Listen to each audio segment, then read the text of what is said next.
When I broke my neck at school, all I was given was an aspirin. David's team. What happened? How did you break your neck? Don't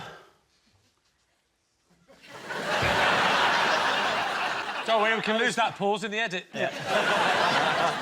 As a young man, I was in the gym team. Right. At school. We were doing a display for whatever you do, Founder's Day, something like that. I had to do a somersault over a box. A box? A horse. Yeah. A horse box. One of the things. It wasn't that big. Yeah, right. Vault. Yes. So I jumped over one of those and was supposed to do a somersault. But I did 1.5. And landed on your head. He's very clever, isn't he? Yeah. So what happened then, Ade? You came crashing to the floor. There was a very loud noise. Your neck breaking made a noise. Yes. Why wouldn't a neck breaking make a lot of noise? That's a good point. Wouldn't you scream anyway? I mean... But the noise would precede the scream. But on the way down, on the way to hitting your neck, presumably you'd be shouting out something like, ah! No, because actually there's sometimes a delay before the pain actually arrives. Yeah, but there still might be alarm as you see the chances of you saving yourself from a Well, neck he's in break. there, doesn't It's know. like people in an aeroplane that's crashing, they're probably screaming, and you don't go, well, you're fine at the moment. Yes.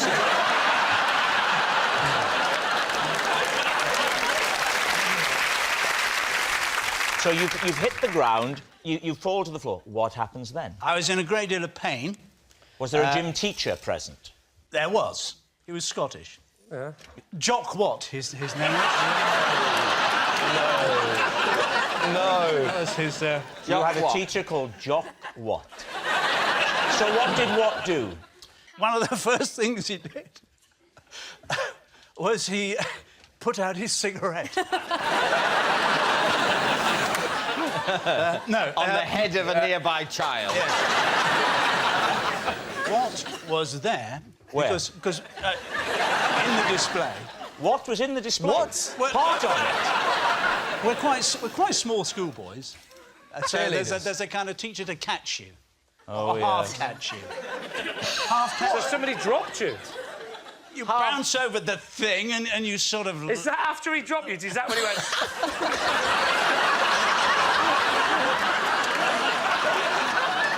I was carried off the field of display. By what? By...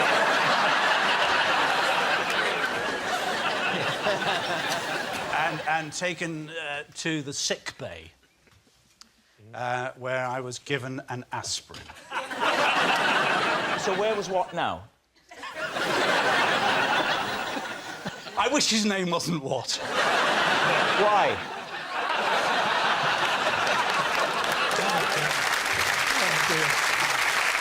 So was it evident to you from the start that you'd broken your neck?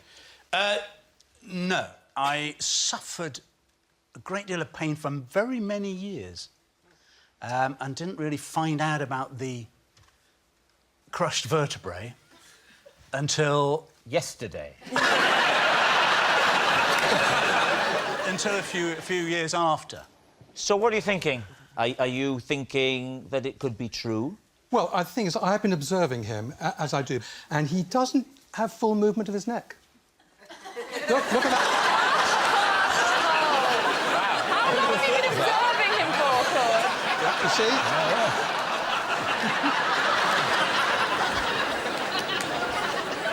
What do you think? I reckon it's true now because of the whole neck thing. Do you think it's true because of inhibited neck movement? I do indeed. We're going to say it's true. Ade Edmondson, was it true or was it a lie? It's... true. Yeah. Yes, it's true. Ade was given an aspirin for a broken neck. I once set fire to my house with a box of fireworks. David Mitchell's team. Was this on purpose? It was done out of ignorance. What age were you? I was somewhere around about 7. I want to know where you grew up, where a 7-year-old can buy a box of fireworks. I bought them in the shop near where I lived in Middlesbrough. It was a box for 2 and 6 of Standard Fireworks. That was the brand. Standard brand. That sounds exciting. Standard fireworks. Yeah. A normal level of excitement will be endangered. For a bonfire night, you will forget. But it says standard, but Yeah. then it's... Well, that is standard for a firework. So you're in your home, Yeah, and no. you're 7 or 8 years old. I'm 7 and I'm on my own, yeah. On your Okay. own. Yeah, and What it was happens? on one of the fireworks, I think it was the sparklers, it said, not suitable for indoor use. Which, at that age, makes you think, that means they're OK. Could you just not read the word not when you were being... Did you think not was the brand? You go, oh, lovely. I love that not brand food. It's not for human consumption. I know that logic that says, well, people have obviously tried them indoors. I've discovered they're not suitable. Yeah. So therefore, I won't use them indoors because I want to live. If you look at a big firework, it won't say not suitable for indoors. It's obvious. Yeah. Right. But Well, on the not sparklers, everybody. they chose to put it on. So what happened? I lit the sparkler. The sparks went into the box of fireworks, a standard box, and set them off. And I carried the box of fireworks, now beginning to light, into the kitchen, and I threw them into the kitchen. I thought it would be more suitable. I think you're right. The kitchen of all the rooms is the most suitable for fireworks, isn't it? Because of the oven, the gas, the stove, there is fire naturally in the kitchen. Yeah, there's a lot of... And there's more... It's more wipe down. Yes. Yes. Less cloth. So what happened then? They went off in the What was the kitchen. sound like? Was it bing? Whee? No, these were only standard. And, you know, I remember, as I'm sat here now, wiping the scorch marks off the floor and thinking that my mum's going to kill me. Yeah. And so I'm going to be in big trouble. Then I went back into the living room. Unbeknownst to me, Yeah. I dropped one. And the living room was completely engulfed in flames. It sounds to me that if you're on your own at home at 7, your mum's pretty laid back anyway. She said, son, will you sit here and look after these fireworks? Whilst I go out to the bingo. So you lit the sparkler. A spark went into the standard box. Yes. The box starts to go. You go, uh-oh, I must get them into the most suitable room for fireworks. Yes. The kitchen. No need to go beyond the kitchen to the outdoors. Mum said don't go out.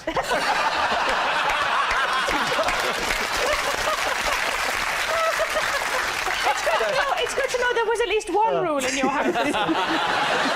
What time of day did all this happen? This happened mid-afternoon. Oh dear, so you didn't really get the benefit of the... Who put the fire out? I went to next door where Miss Best lived. She was bless her, she's about 80. And I knocked on their door and said, my house is on fire. And she said, do you know, I thought it was. So what happened then? She called the fire brigade. They fired their water hoses throughout the house. Yes. Ruining it. Even the rooms where there's no fire. Not ruining it. Yeah. You do know that before they put out fires, it's already ruined, don't you? Lee, You're making this house all wet. It was lovely and warm before.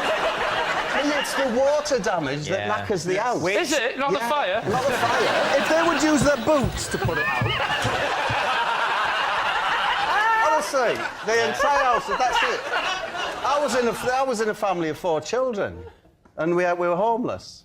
Where... Come on, keep it light. No, I'm just saying. Where were all the other kids while you were alone with the fire? Why did you take 3 They were children looking out and after leave fireworks in other people's houses.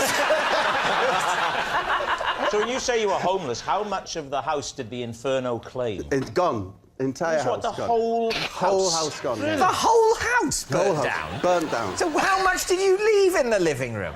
The fireworks in the kitchen have only caused a few scorches. Yeah.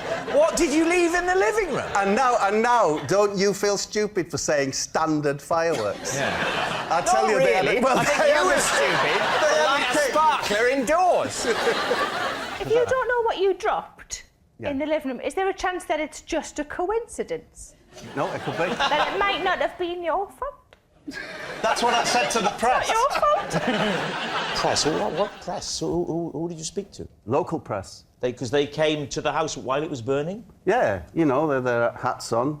trilbies, sniffing around. With those little bits of paper in the notebook. Yeah. Were they called things like Scoop McLean? I believe he was called Ron Waffle. Sorry, Ron Waffle. It was either him or the other ace reporter on the Gazette was John Caramel. It was one of them two. Caramel and Waffle. Honestly. The question is whether you think Bob has been telling the truth. Well, I thought it seemed very plausible until we heard about caramel and waffle. I think he thinks he's telling the truth, but I think what's happened at some point, he's seen a film in which this has happened. They saw backdraft. And is now convinced that it happened to him. I think it's a lie. Sarah. I was going to say I want it to be true, but that sounds really horrible. I think it might be true. Well, I think it's true. I think it's true. So you're going to go for true? Yeah. OK, Bob, were you telling the truth or were you telling a lie? I was telling the truth. Oh.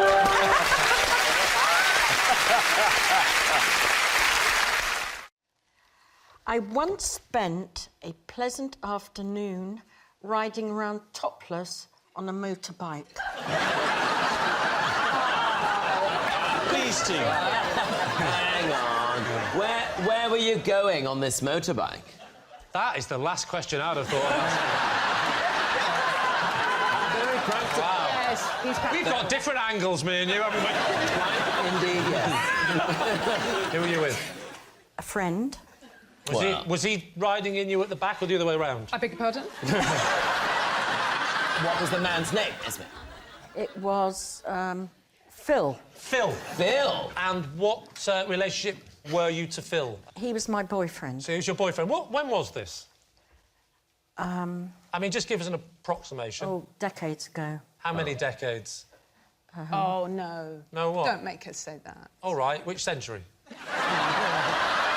last century. Is that worse? Is that worse? Definitely worse. I'm not good at these things.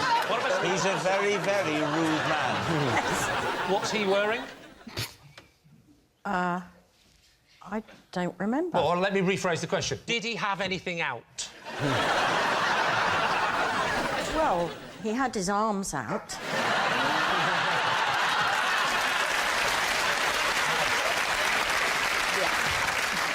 Can you first of all tell us why you decided to go to... Was it just because you were being devil-may-care? Well, I'd been sunbathing. Really? Right. Right. In my knickers. Just your knickers? Well, no, actually, I had a scarf tied around my top. Oh, and then you Right. took that off on the motorbike. That's very dangerous. Did it... Oh, Could have got caught in the wheels.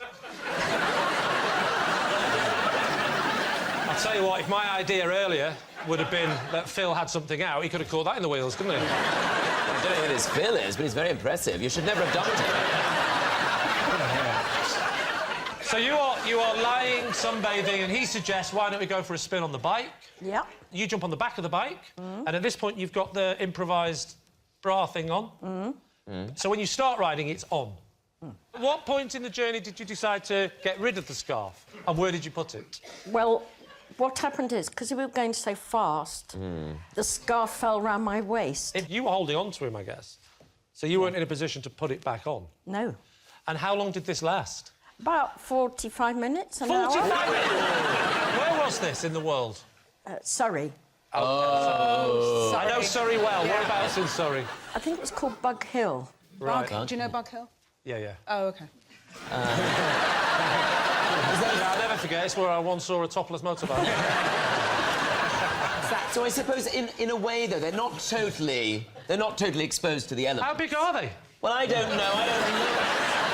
So it's a very windy day if they're out of there.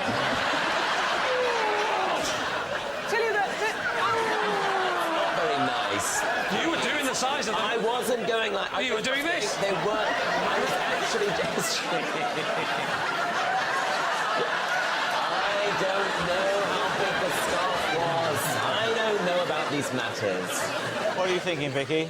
I think it's true. You think it's true I as well? think she's a wild child. I really enjoyed it. It felt like an episode of Heartbeat. It did a bit, didn't it? Yeah. I'm going to go with my team. If both my team members say it's Well, true. it was my gut feeling. OK, so you're saying that it's true. OK. Esme, was it the truth or was it a lie?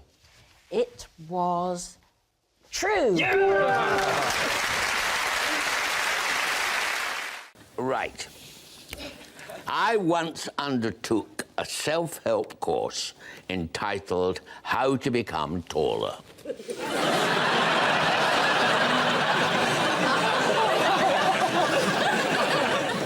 Very hurtful, that laughter, I thought, Ronnie. Very hurtful. Was it a step-by-step guide? It was...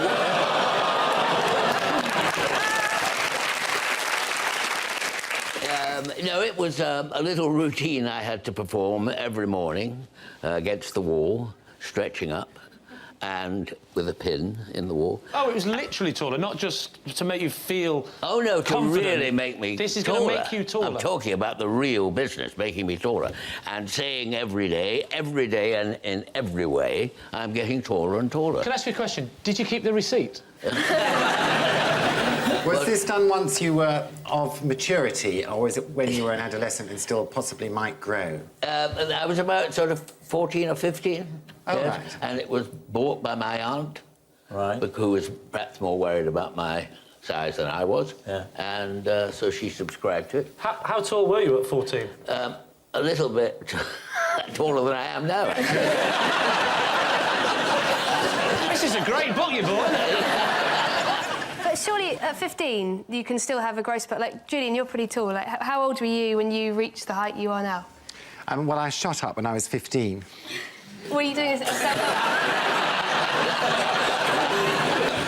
Slow.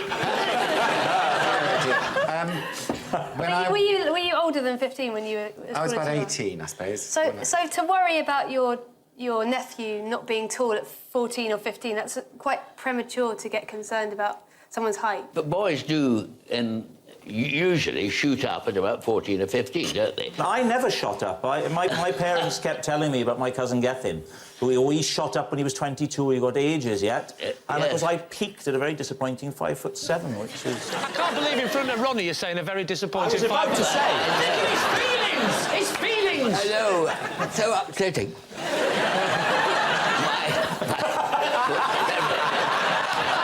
That's even more upsetting. When did you get out of short trousers into long trousers? Oh, what time is it now? So what do you think? Is Ronnie telling the truth? In the context of, what was that, the 40s, when you were a teenager? The 1944, 42, Yeah. 41, 42. Sort of I thing don't people think might people have have money believed. to spend on self-help, but during the war, they're not going to spend time worrying about how tall people are. Well, you think that'd be the time Exactly when you worry about... We need to be taller than the enemy. Having said that, it would have been annoying if they'd have made you grow an extra 6 inches, sent you in the war, got in the trench, and your head was sticking out of the top. That would have been very annoying, wouldn't it? Now, you've got to get a grip here, Lee, and make a decision. I think we should go for... You're saying truth. Holly, how sure are you? I'm definitely sure you're not... That's not true. I'm sure... I don't know. You've answered the question, sweetheart. I'll go with Julian. OK, you're saying it's true. So, Ronnie Corbett, is it the truth, or were you telling a lie? It is the truth. It's true. Ronnie did once undertake a self-help course entitled How to Become Taller. Of course, lacking height is no obstacle to success. I can think of loads of short people who've become household names. There's Ronnie, of course, and then there's Sleepy, Grumpy, Happy, Dozy, Sneezy, Ant and Deck. I have a recurring dream in which a monkey in silver hot pants feeds me soup from a bowler hat. Please, T. Do you find primates attractive? It's that primates find me attractive. Well, we've seen that with Mickey earlier. When was the first time you had this dream? I've been having this dream since adolescence. OK, what kind of monkey is it? I don't know exactly what type. It's a bit like a capuchin monkey. It's quite small. Are they the ones with the frothy bit and the chocolate on their head? How does the dream affect you when you wake from a night having had this dream? Do you awake, fulfilled? Are you a better... That's not what I meant, and you know that. Do you wake in a good frame of mind, or are you troubled? I am satisfied, I am sated, I am replete. Where are you in the dream when the monkey's... Is he feeding you, did you say? What are you wearing? I don't notice that. Yeah, what are you wearing? I never noticed that. It doesn't form part of the dream. Do you think there's any amorous connotations to this dream? You know, you've got the little Kylie Minogue hot pants on. Probably why you can't get it out of your head. And you've got... So what do you think? Could this be true? I think it's so brilliant, but I think Fiona might just be a fantastic liar. She was very quick on her answers. I think it was... True. I think it's true. Let's go true. We'll go with true. OK. Fiona Bruce, truth or lie? It is a lie. Oh! No! You did it Yes, a lie. Fiona doesn't have a recurring dream where a monkey in silver hot pants feeds her soup from a bowler hat. Next. It once took me 5.5 hours to cook macaroni cheese. Please, Steve. Is it homemade macaroni, as in you made the pasta? No.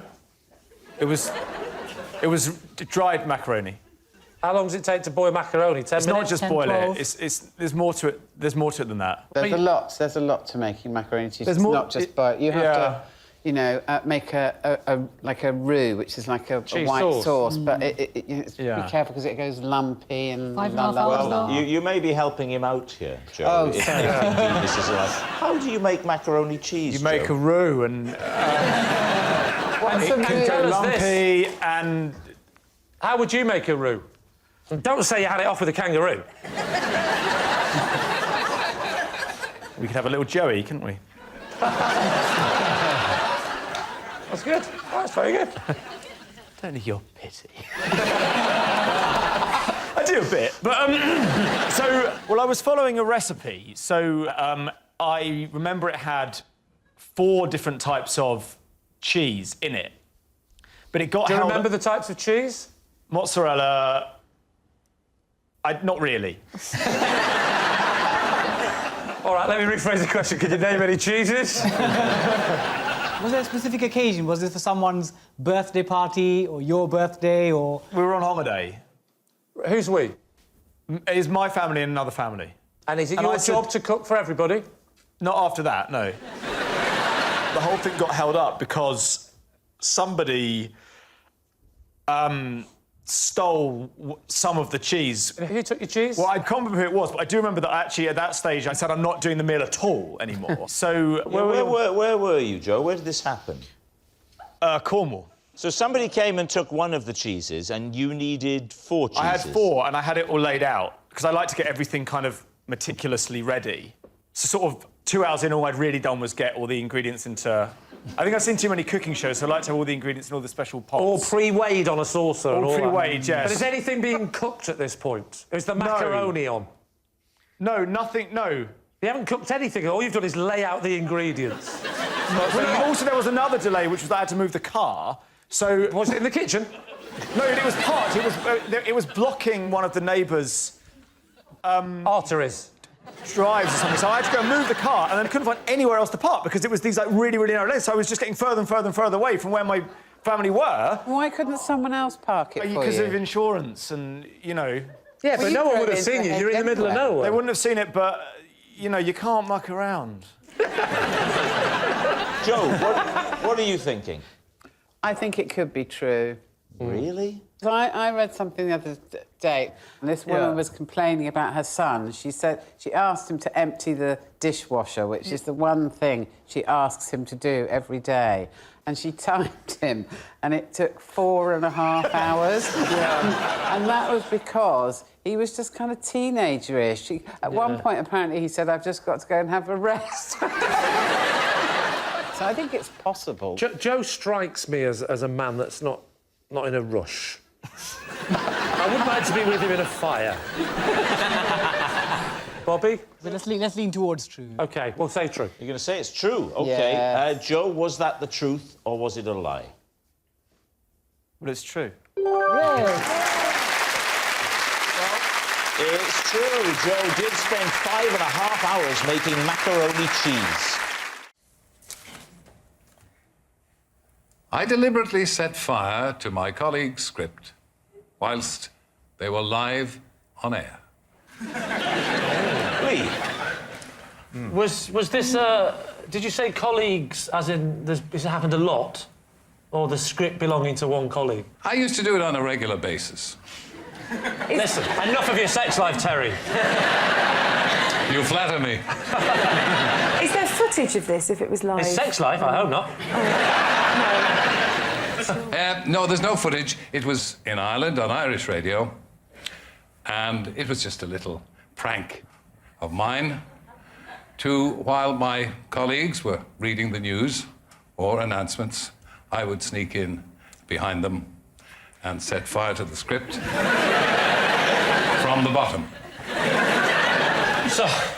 So they would be holding these scripts in their hand? As it disappeared in front of them. And this was the news? Often the news, and sometimes a Beethoven concert. I was indiscriminate. Did you use matches? Because you'd hear the sound, wouldn't you? Yeah, of course, but I struck the matches before I came into the studio.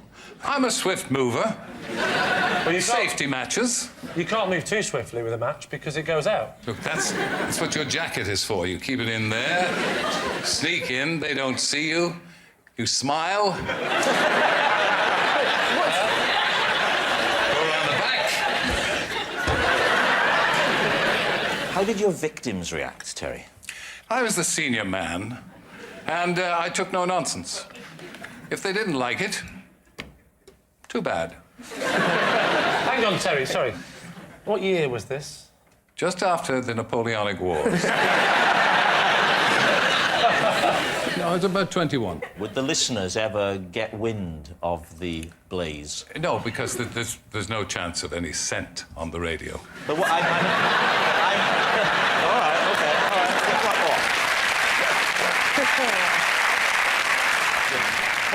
So we think... What do we think, I Kevin? think it would be common knowledge. OK. Kevin thinks it's a lie. Yeah, I agree. I think we'd already know about this. OK. I think it's a lie. We'll go for lie. You're saying that it's a lie. Terry Wogan, were you telling the truth or were you telling a lie?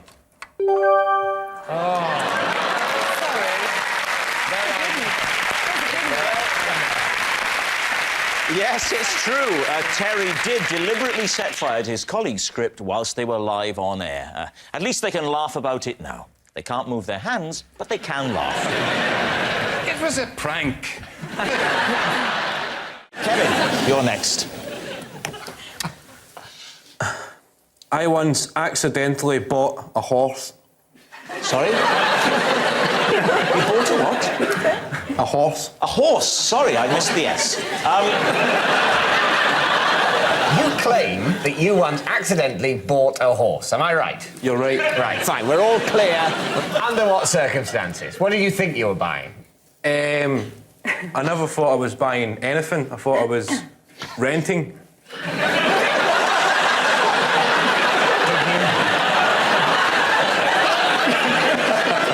Did you think you were renting a horse?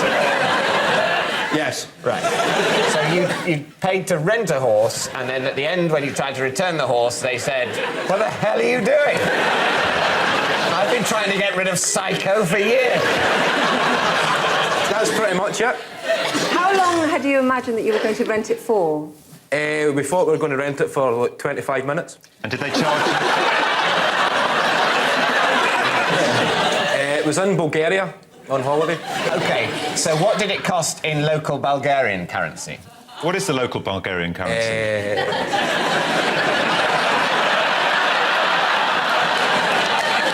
It was... We're going to It was lose. 200 lev. Lev, L-E-V. I don't know how you pronounce it, but lev. 200 lev. 200 How Bulgarian. much is that in sterling, roughly? Roughly, I At think the it's time? At the time, I think it was at £90. So we thought it was a good deal. £90 for 25 minutes? For 25 minutes on a horse. But you said we thought we were going to rent it for 25 minutes. There was me and my friend. So you It were was a going to lad's holiday, we were 18, we half thought we'll go horse riding. In Bulgaria? in Bulgaria. Did you question the odd sort of time slots they were going for. I've never been pony trekking, but I imagine they sort of rent you the horse for perhaps a couple of hours. Well, or at least a solid half hour. You get 25 minutes and then the horse needs a break for 5 minutes and then somebody else else keep the horse forever. Well, I never knew that. What happened when you tried to take it back? The guy explained to us that the guy was gone. The guy... Never say the phrase on this game. The guy explained to us that he'd gone. Well, there was two. Never say that. There was two different guys. There was two guys. Go through me if you want to speak to my client. There was Guy A. Guy A. That's a Bulgarian name. It's very well known. The most famous Bulgarian name. Guy Dimitri. I think that... No, Guy A. And Guy B. Right? We thought we were going horse riding and we were heading towards the place where you actually hire the horse. Stables? The official... the stables, right? Honestly, even I think he's making it up, and I'm on his team. Bit of patience, Brian. Come on, right. We met a guy on the way who had a horse, and we thought he was doing that thing, in Asda, when you've got a shopping trolley, and you're taking it back, and somebody else needs a trolley, and you say, "Do you want this one?" So we thought the guy was saying, "I need to go all the way to the actual stable. I'm from the stable, so just hire this horse." That's what the guy said. Yeah. So we thought, all right, there was a bit of a communication breakdown. There was a Bulgarian guy trying to speak English and two Scottish guys trying to speak English. So we thought the guy had gave us the horse to ride and come back in 25 minutes. Were you not surprised that... I mean, I've never been on holiday to Bulgaria, but I imagine that things would be a bit cheaper in Bulgaria than in Britain. Were you not surprised that it cost you the equivalent of £90 to hire a horse for 25 minutes? It was 25 minutes each, so there was two of us. Right. So we chipped in for a horse. For 25 minutes each. But still, even if you thought you were going to get 25 minutes each, that's a lot, isn't it? Oh, it's an hour. You need to give the horse a break, as I said. Let's forget about the 25 minutes. Just forget about the horse. Let's forget about the horse. That's absolutely, obviously bullshit. You take the horse back. Guy B, who's the guy you met on the way to the stables... He's gone. He's gone. No sign of him. No, he's gone. So you say to Guy A, well, we hired this as part of your not bothering to actually go to the stables but getting it a few hundred yards away scheme. We hired this horse for 25 minutes at an extortionate rate. Nevertheless, here it is. And what did he say? We went back to the place where we picked up the horse. Oh, so not to the stable, no, but to the random point in the road.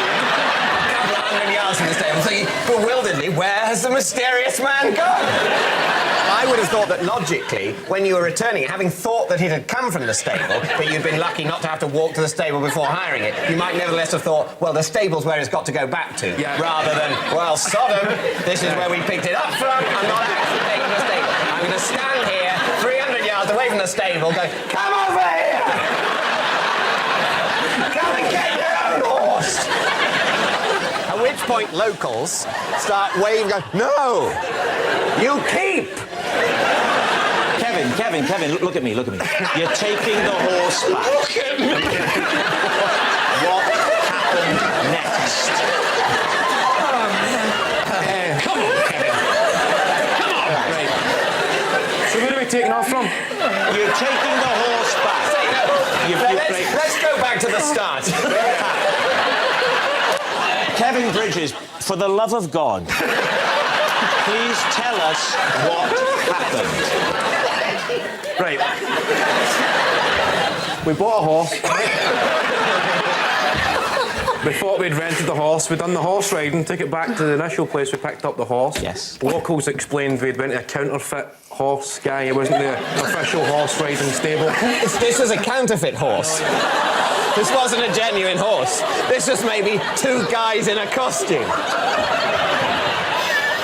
That would explain the 25 minutes. Yeah. I can't only do 25 minutes. The giveaway was after 25 minutes, though, one went.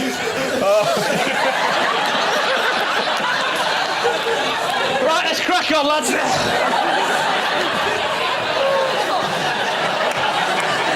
So, David's team. What do you think? Truth or lie? I mean, the trouble with this game is it plays tricks with your mind. But I don't think it's true. You don't really. It's got to be, hasn't It's got to be a lie. Got to be a lie. Yeah, saying it's a lie. Right, so here we go.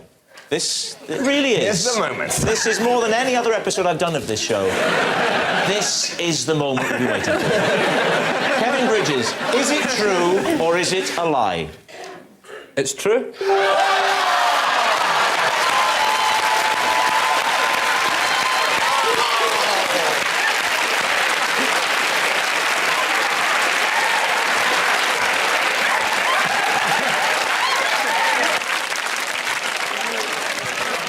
Unbelievable. The police once surrounded my house after I set off an alarm in my bikini bottoms. David's team. Interesting. Interesting location for the alarm. What was the alarm that you set off and how did you set It was the house alarms. I was actually ironing in the garden with my bikini on, and I had the remote control for the alarms tucked down my bikini. Let me stop you there. I could have sworn you said you were ironing in the garden in your bikini. Yes. It's a classic domestic scene. I love that commitment to ironing. I haven't ironed anything since the late 90s, but it's very good. We can tell, Lucy. Yeah. When was this, Debbie? Oh, quite a few years ago now. And in your bikini bottoms was the remote control Yes. for what? That set off the house alarms. For the burglar alarm? Yes, essentially. so I don't know what you call them. A panic button. Like a panic button, yeah. I think if I was in the garden in a bikini ironing, I'd feel very vulnerable because there's a lot of flesh, isn't there, in the iron? You know how easy the phone rings and you do that? Did you not to be feel... honest, if you're gonna smash the iron into your head, it doesn't matter whether you're wearing a bikini or the uniform of the Chelsea pensioners, you're still gonna get burned.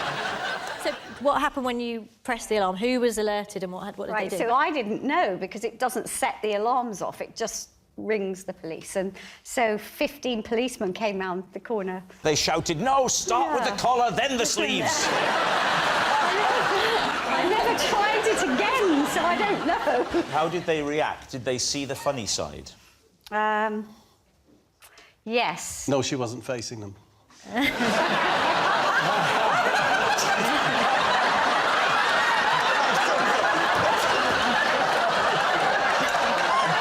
I'm so sorry.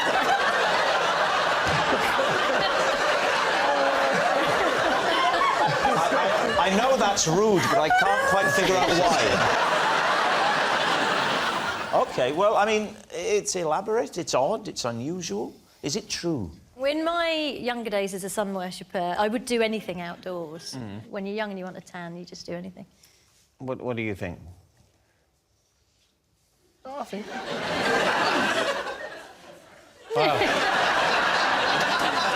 You know you had to make quicker decisions on the football pitch, don't you? I think that's true. You think it's true? I think you think it's true? We think it's true. They think it's true. Debbie, truth or lie? It's true.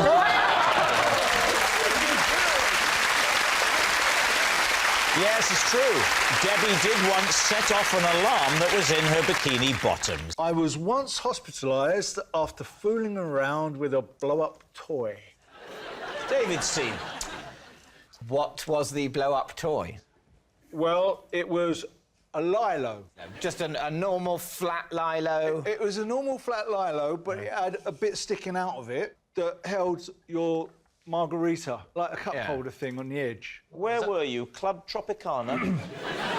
Well, somewhere very similar to that, Ibiza. And I was in the swimming pool, and you know when you put your arms up here on your lilo as you're laying down? Yes. And someone came up underneath my lilo, pushed it over, and my arm completely goes out of socket. What happened to your margarita? Spilt. How long did it take for your arm to heal up afterwards to get back to normal? Great question, David. Well, I get out and I'm on the side of the swimming pool, and I'm in agony, screaming. Yeah. All the other tourists were trying to name which tune it was that you were singing. Yeah. So anyway, my wife calls the ambulance. Now, the ambulance that comes is one of those really small ones that they have in Spain. So when they try to put me in the ambulance, I don't go in properly. How small was it? Because my arm's sticking out and I can't get through the door. So the guy gets out the ambulance man, and I'm screaming, and my wife is saying, give him something for the pain, give him something for the pain. So the guy takes off his T-shirt, rolls it up into a little ball, puts it in my mouth and says, bite on this. Wow. And I had to bite on his sweaty T-shirt to stop the pain. Did that help with the pain? Well, it just stopped the screaming. How long did it take for your arm to get back to normal state? Oh, no, I had an operation. My client does not want to answer the question. Once I'll tell you what happened. I was in there, and, you know... Tell you what, there's nothing wrong with your knees. I had to have the tendons sewn together. Yeah. And you know when they wheel you into that recovery room? Yeah. And as you wake up, you'll know, as you wake up from kind of anaesthetic, you get really cold, don't you? Yes. So I'm shivering away in bed, and I'm saying to the people in the recovery room, oh, I'm freezing, I'm freezing. All of a sudden, this nurse, who was a huge, big woman, hears me saying that across the other side of the room, and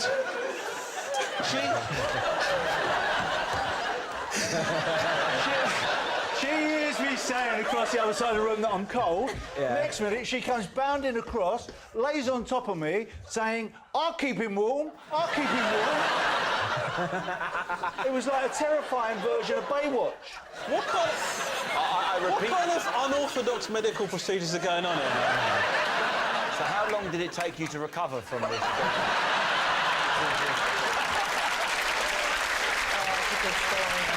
I'm just thinking, Martin, that if we wanted to bring this to life, to visualise it... Shall I be the nurse? Mel, you could be the nurse.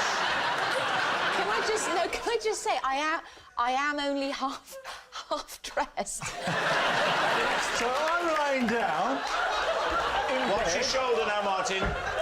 I'm lying down in bed, right, saying, yes, I'm freezing, I'm freezing. Very cold. He's very, very cold. Please. I'm freezing. We need a nurse.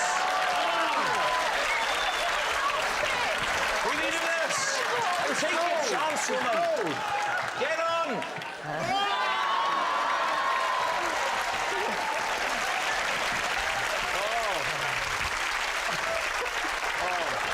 Martin, are you all right? Yeah. Are you all right? So it was kind of like that. But I'll tell you something, it was the last Lilo I've ever gotten. So how long did it take to recover from this injury? Did that really happen? Now then, what are you thinking? Truth or lie? I think it's pure fallacy. Lie. I say for sure he's lying. Oh, yeah. Lie, we'll say lie. You're going to say it's a lie. Martin Kemp, lie or truth? I think he means it's true. I thought you were expecting Mel to press your nipple and it would come up. This much is true. I instructed Deliveroo to block my orders after my bacon sandwich addiction got out of hand. Right. So how many bacon sandwiches were you getting? When it really, really got bad, it was about 4 or 5 times a week. I mean, just how posh are you where you're ordering out for bacon butties? Where was the restaurant you were getting them from? Well, actually, the most embarrassing part of it is that, you know, I can get a bacon sandwich a mere 45 seconds away from my front door. Were they delivering from the place that was that close? Yeah. OK, right, hear me out. There is no greater joy than a bacon sarnie in bed, right? Oh, I can think of something. Pot noodle. Deliveroo deliver to your bed? Well, no, you have to remove yourself from said bed and go to the front door. But Well, it's hang on, easier if it's that close, you must be halfway to the shop at that point. Your bacon sarnie addiction consists of 4 or 5 a week, which is sort of less than 1 a day. Oh, that's a lot, though. Quite a lot. Yeah, it's quite a lot. It's quite a lot of bacon It's not sarnie. an addiction, is it? Well... I mean, well, I've got a Weetabix addiction in that case.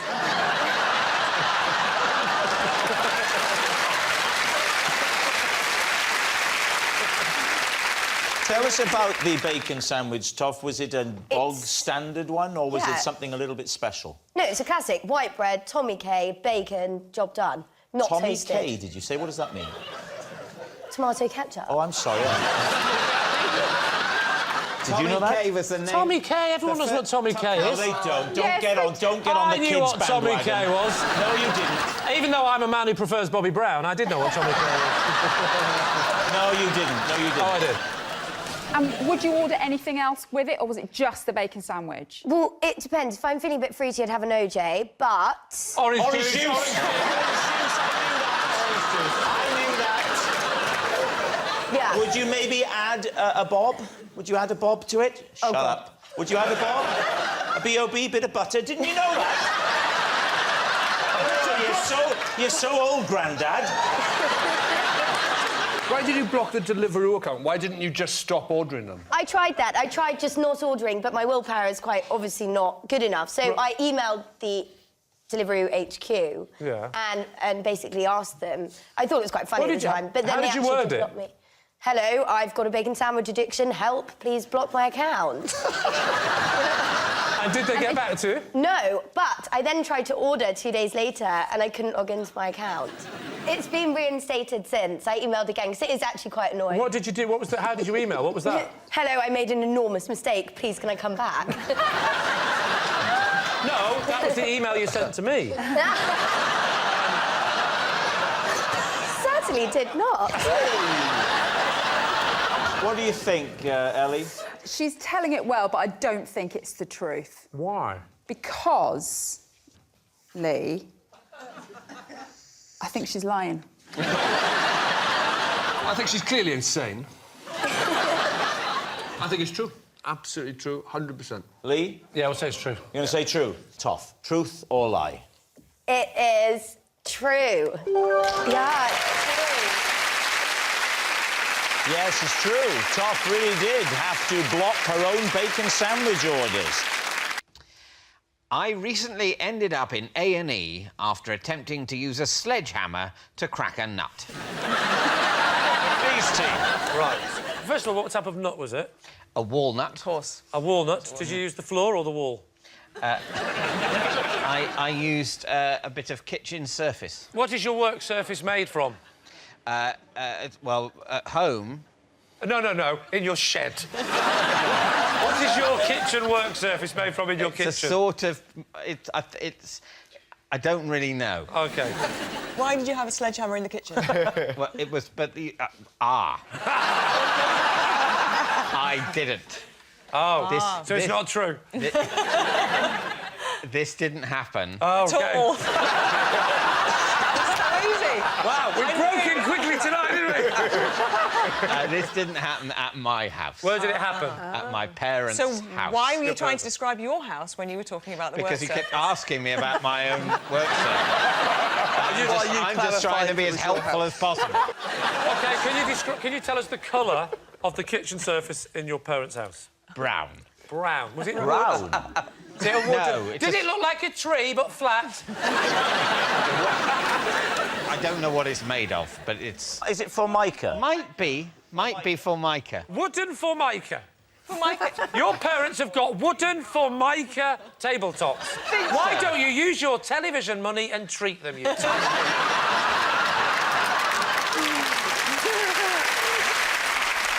So there's a walnut in your parents' house. There is. For whatever reason, maybe hunger, want to open it. Yeah. There's a sledgehammer. Why is the sledgehammer in your mum and dad, apart from the fact that he knew you were coming round? I had to go and find the sledgehammer. Where was it It was in the garage. Right. We couldn't find any nutcrackers. Well, your parents... your parents were witnessing this? Yes, I wasn't on my own in my parents' house, smashing away at my hand like a maniac. It seems to me that on the evolutionary scale between nutcracker and sledgehammer, there are some other things you might find lying about the house. I wouldn't... Well, and 3 shattered iPads later, I found the sledgehammer. Who was there, by the way, in this? Who was witnessing this? There were... my parents were there, my brother, his wife, my wife. Peter Gabriel. David's not going to get that joke. Do you want me to explain it, or are you all right Sledgehammer. Oh, sledgehammer. Oh, yeah. Sorry, I'll rephrase that. Rob and David aren't going to get this joke. I have no idea, but there wasn't anyone called Peter Gabriel. OK, now, we know that this story ends with you in accident and emergency. Yes. How did that happen? Well, I'd cracked a few nuts with this sledgehammer, and then maybe I got a bit cocky. Oh. And I left my thumb in the way. Oh, no. And it was carnage. Sorry, there's a really... the thumb. Can we have a look? All right. No. When was this before we looked? This Christmas, just gone? It was this Christmas, yes. So they should look pretty bad, this, though. Well, What happened? Was it... You'll find there's absolutely no visible scar. And neither is there on that one. What a credit to our National Health Service, ladies and gentlemen. Everyone was absolutely marvellous. It's weird. One might almost say miraculous. Did they say any bones were broken in your thumb? They X-rayed it, and fortunately not. They said, in a few months, you won't be able to tell this has happened. Of course. In essence... Hey, Dave, they were right. No. They were spot on. All right, what are you thinking, Lee? Has this been the truth, or has he made it up? There's bits of it. Well, the bits that are true are that he's got thumbs. I believed everything until we looked at his thumbs. There's nothing there. And then I was like, that man not only has not hit himself in the thumb with a sledgehammer, but I don't think he's picked up anything in weeks.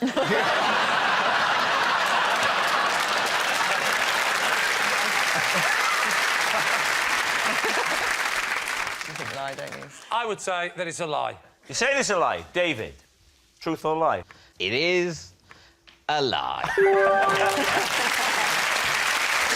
Yes, it's a lie. Oh, me. I always throw the first and last biscuit in a packet away without eating it. Why? Because the one at the top, it started when the one at the top is crumbly, so I used to throw that. Often it's got crushed, and then can't explain why the bottom one. Do you mean you throw the bottom one away before you start eating them, or just when you get to the bottom one you throw it away? All right, here's the packet of biscuits, OK? Take the top off with the little bit of stringy kind of wrapping. Which actually reveals sort of 2 or 3 2 or 3 come away in it in a quite a satisfying motion. The third one is normally relatively unscathed by its experiences during transit. Which are we talking about? I take those... Let me talk. I take them out... Suddenly I'm on Bill Turnbull's side. I take them out. The top biscuit is often damaged. I discard it. I then take... Discard it? What, throw it away? Throw it away in the bin. In the bin. Waste it? In the bin. Or leave it all for the dog. I'll put it on the floor in the kitchen. Then, at the bottom, because I'm taking them out to put them in the biscuit jar... Have you got a dog? Yes, I have. Ben, he's not going to say no now. He's quite good at this. I've got a black lab. Oh, very good. Have you? So, where you do black experiments. Then take the biscuits. I'm getting them out to put them into the clear Perspex Kellner jar, whatever it's called. If you're worried about biscuits getting crushed and misshapen and crumbly, why do you put them in a biscuit jar? Well, that's the safest place. No, it's not. A packet is like a car park for biscuits. It's all perfectly, isn't it? If you put them in a jar, you're going to get exactly the kind of problem you're trying to avoid. You think I'm putting them in the jar like this. I give my wife the jar at one end of the room. I then stand at the other end and go, "Are you ready?" That's not how I put them in here. You take them out one by one and carefully place them in the bottom of the jar David. like a maniac. No, David, I take them out and I slide them into the jar and they rest happily. What biscuits are they? Chocolate hobnobs, or ideally, the ones I don't have to do it with, because I only do it with the ones you take out, is the chocolate Leibniz, because they come in a box.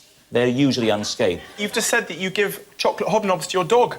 Chocolate is poisonous to dogs. Have you not met his dog? Well, now you mention he wasn't a black lab when we got him. He was a golden retriever. So just to absolutely establish, you're taking out the biscuit, you're discarding it because it's crumbled. If it's not crumbled, you'll tend to throw it away, but not always. Then you'll slide them out like some sort of magician on your hand like that. You'll get the jar, you'll insert them in unless it's a Leibovitz, wherever the bloody hell they are. They go in, it comes off. There's one left, it's not damaged. Give it to the dog that used to be brown that's now black. That is what you're telling us is what's happening in your house. You're mental. Of course it's true.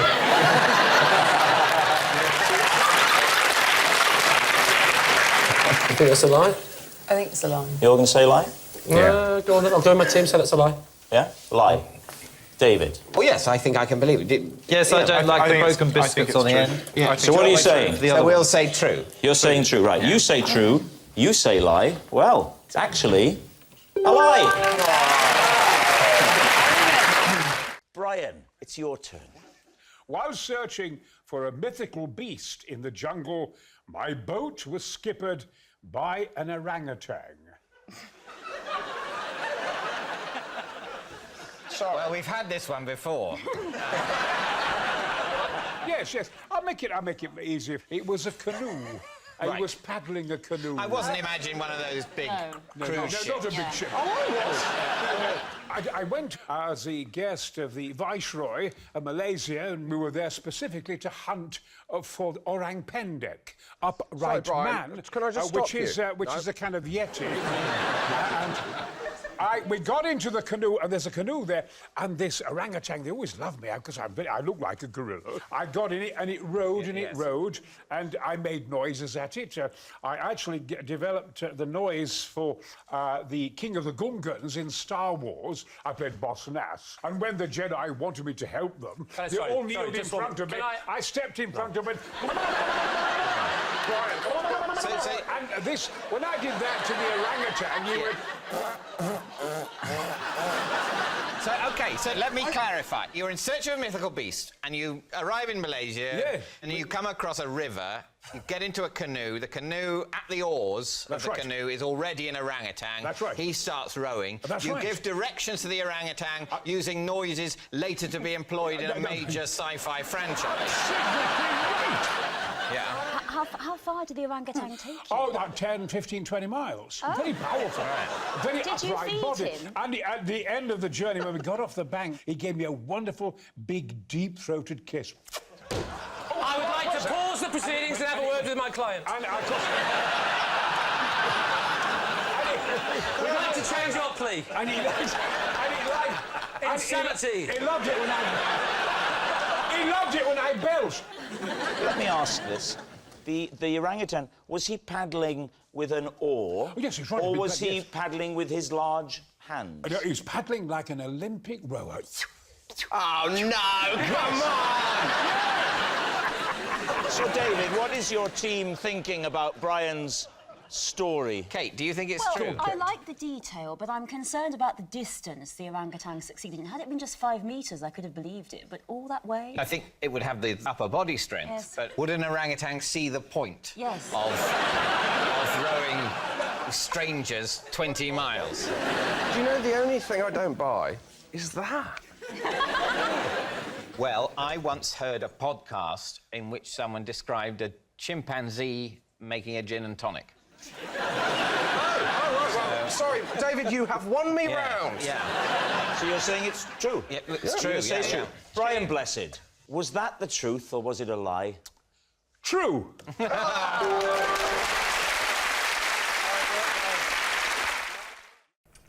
I was sacked from my job at a zoo when my boss found out I had been taking photos of the animals wearing hats. So, just to clarify, were you wearing the hats or the animals? No, I was taking photos of the animals wearing hats. Yes, just to clarify, were you wearing hats or the animals? Well, you think I was taking photos of animals while I was wearing multiple hats? I would say that in the world of oddness, a man wearing 2 hats is no odder than an animal wearing 1. Can you give us some examples of animal hat combos that you took photos of? Yeah, I've done monkeys in bowler hats. Of course. I've done a hippo in a flat cap. And, well, I was going to call him a snake. It wasn't a snake. It was in the reptile house, but I don't know what he was, but he was wearing a fez. Were these miniature hats, can I ask, Rod? Were these little animal hats or human hats? On the hippo? Are you mad? No, but on the thing in the reptile house, I'm thinking a full-size fez is going to just hide the creature. Yes, but what you're saying is, were the hats to scale? Thank you. Rod, were the hats to scale? The hats, well, I mean, to scale is a grand way of putting it, but I would certainly try and, try and make the hat fit. Right. The top of a hippo's head is actually quite a slippery affair. Oh, you've got to get the right hat. What was your official role at the zoo? General dog's body, basically. I get the feeling that if you were going to put hats on animals, you'd have gone for deer stalkers and bear skins, you know? I didn't say I didn't. We just haven't got all the way through the animals. OK. You name a hat, you name an animal. Deer stalker? No, I didn't do a deer stalker. Oh. I didn't have a deer stalker. It wasn't a comprehensive... You can't But you had a cross-reference every fez, animal. and you had a massive hippo-sized fez. It was a regular flat cap. So what you're saying is What I'm saying is I didn't have every single animal in the zoo, and it wasn't every hat. I didn't cross-reference every single combination of animal and hat. I just put some on some. Rod, where was this zoo? Was this a Welsh zoo? Was it Enscunner Bird Gardens, for example? It was down in Pembrokeshire, in a place called Oaksnade. Oaksnade? Yeah. There's a chain of snade zoos, isn't there? There's Oaksnade, Whipsnade... And how did it all come to an end? What stopped this? I got caught. And who was it who apprehended you? It was the manager of the zoo. As a zoo owner and manager, I wouldn't have been offended. I can't see anyone being offended by a fez on a snake and a flat cap on a hippo. I'd have been... Just what the zoo needs. If it's down there in South Wales at this Oaksnade or something, I'd have thought any little hat on a cat would have done the Why? trick. Because it's a Welsh zoo? Our animals aren't good enough in their natural habitat. We'd better dress them up a bit. You racist bastard.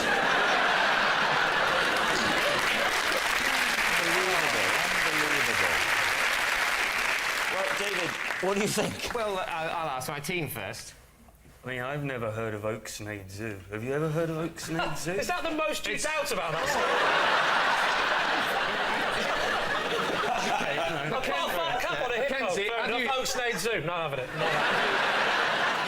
My girlfriend owns a zoo. We tour zoos, and Oaksnade's never been on our agenda. Oaksnade, the zoo that shares a syllable with Whipsnade. I think Mackenzie's right. That's the chink in the otherwise impenetrable armour of plausibility. That Oaksnade Zoo doesn't exist. I think we're very happy to say lie. You're saying it's a lie, so, Rod, were you telling the truth or were you telling us a lie? Well, chaps, I'm afraid I was telling a lie.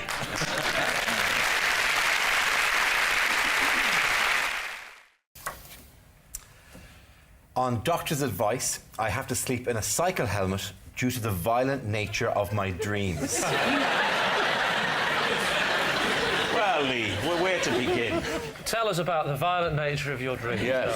I move a lot within the dreams. They're active rather than like hack and slash movie type violent. They're more, I'm playing a match or I'm running or something. And I move a lot in the bed. Father, what damage can you do to yourself with a pillow? Well, it's only good to get around, but I can snap. I can, it can go back quite violently. Like, I can recoil.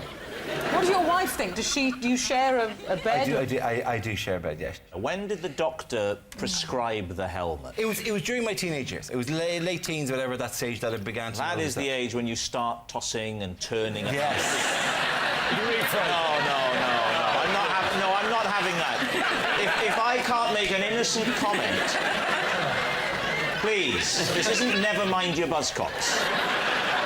I dreamt, this is true, I dreamt the other night that I was being spooned, I was the spoonee, with a lion.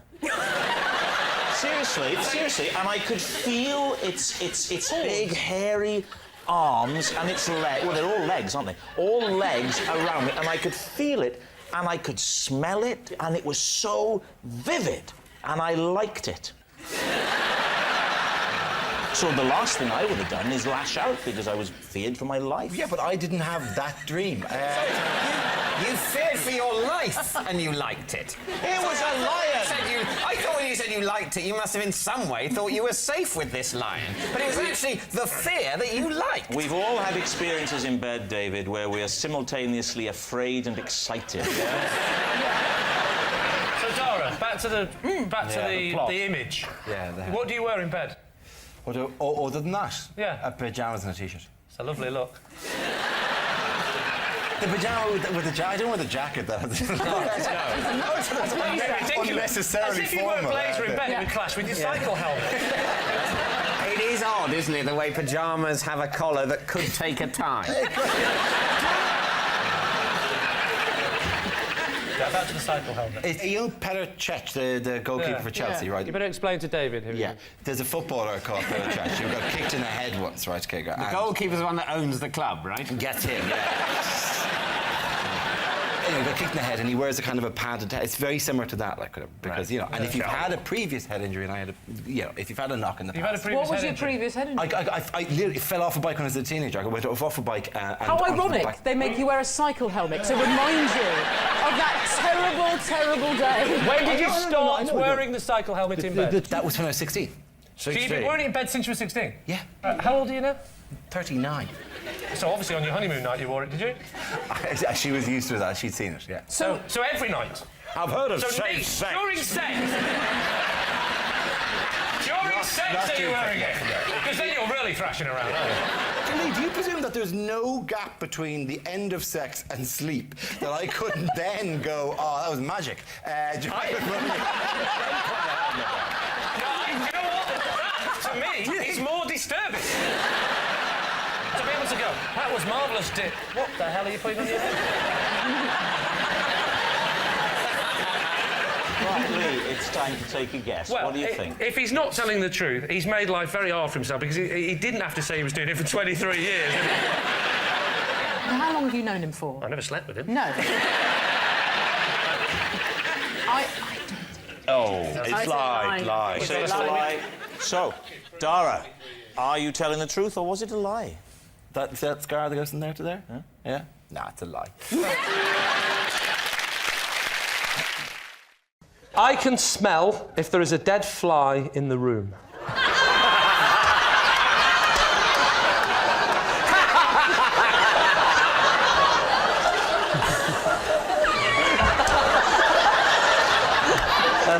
Can I just say, I know it sounds ridiculous, but I can smell a dead fly in the room. So, it's what you're saying, that if there isn't a dead fly in the room, you have no sense of smell? No, that's not what I'm saying. And you know damn well that's not what I'm saying, David. No, I can smell if there is a dead fly in the room. I can smell the dead fly. So is there a dead fly in here? Hold on. No, I can't smell a dead fly in this room, obviously. This is what we call a normal-sized room. I see. Okay, well... A room in my house. How do you prove this? Do you actually sniff it out? Can you actually, like a sniffer dog, you actually find the dead fly with your nose? Or you just go... No. I never told you I could find them. You can't locate it, you just know it's somewhere within the walls. Well, not within the wall. I'm not talking about flies that might have been killed by a serial killer and then sort of plastered in. Yeah. I can't smell them. I can't smell them. No, definitely not. Right, OK. But you can't locate them, you just know there's somewhere in the room. I can smell if there's a dead fly in the room. So where... How can you put it to the test? Because you might have been in a room in which there was a dead fly and you have not smelt it and said there is no dead fly in this room. And people have believed you, and yet lurking in the corner... It's a good question, Joan. It's a very good question. And I wished I had a good answer. Just by the law of averages, there's been too many times when I've gone in a room and gone, there's a dead fly in this room. And quite often, we will see the dead fly. What do you mean quite often? It has to be always. It has to be always. I can smell if there's a dead fly in the room, so I will go in and go, I think there's a dead fly in the room. That's just a polite way of talking, David. I don't go, there is a dead fly in the room! It's a fact every time! This room is I talk more softly than you, David. I have a softer... I don't show off about my talents. Okay. I walk in a room and I go, I think there's a dead fly in this room. In fact, no, I think you'll find there is definitely. There always is. What does the dead fly smell of? It's a smell that I wouldn't want to describe to a friend. Try. Imagine you're a wine connoisseur. Right. But it's the smell of a dead I'm fly. getting... Yeah, what are you getting? I'm getting a bit of wing. I'm getting another wing. And how many wings of flies? Was it 2 or 4? 4. Another wing. And no, wait. There's only 3 wings. I think I know how this fly died. You've not really described the smell there. No, you've described the body parts of a fly while making sniffing noises. Well, I can't. You know, I'm a professional. You're an amateur. I'm trying to say it in layman's terms. Well, earlier on, I was. I came to see you in your dressing room to say hello, and I had a little look in the window, and only now I'm thinking there was a dead fly in there, and you never mentioned it. Before you came, and I went, smell of fly. But I found that smell was soon overpowered, Jason. David, time to make your mind up. Is he telling the truth? Is that whole fly-smelling thing real? Well, let us pay him the respect of pretending to consider it. You don't believe him when he says... I do not believe him. Well, I think lie. You think lie, you're saying lie. OK. Lee, were you telling the truth, or was that a lie? I've actually started believing it myself. It's a lie.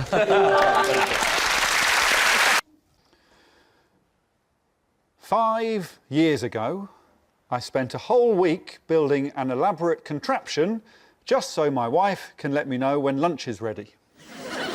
David's team. What is this contraption? A telephone. It's a contraption that goes from the house to the bottom of the garden where I spend most of the morning. But why? Why?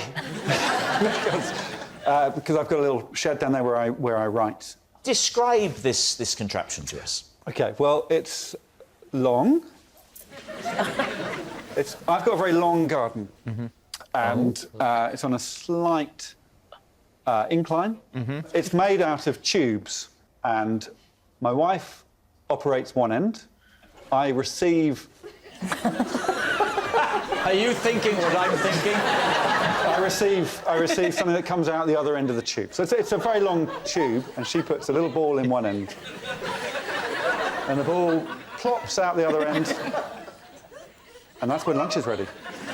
You sound like somebody who is teaching sex education but hasn't got a clue yourself. Well, there's a ball at one end and a ball comes out the other end and that's when lunch is ready. What makes it elaborate? Is it the length of it? Yes. How long is it? Long. 60 metres. 60-metre long garden? I mean, you're doing well, but not that well. Right. How wide is your garden? Is it 1 metre? That would be great, wouldn't it? 8 metres wide. Why doesn't she just phone you or text you or WhatsApp you? Because, Rob, there's no phone reception at the bottom of the garden. You said your garden's on an incline, so if she's putting a ball in one end, how's that travelling up? Well, it's an incline. Well, the incline from my end is at the house, and the bottom part is... It really is quite simple. No, but that's a decline. No, decline is what you would do if David was to suggest something a bit fruity. That is a decline. What happens when it reaches the shed? It plops. Oh, yes. Into the lid of a metal bin. OK. Oh. So once it's installed, that's it. You can forget about it. I should take the pipes off the ground. Oh. Right. How did you suspend it off the ground? In a hedge. The pipe's very important as well, because we had a similar system at my house where we didn't use the pipe. My wife was at the bottom in the shed working, and I used to just roll the golf ball down, and there'd been a heavy snowfall, and it gathered momentum, and it crushed her to death. That's awful. The whole thing was flattened, and that's sadly how my wife died. So it's very important to keep it in case.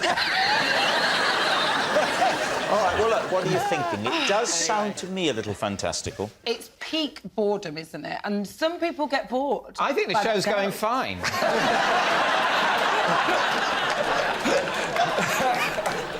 I think it's true. I think it's true as well. I'm going to say it's true. OK, so, Alex, truth or lie? 60 metres. True!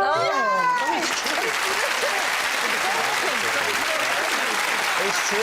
Alex has built a contraption just so his wife can tell him when lunch is ready. And we've got a clip of it. Yes! Oh, my God.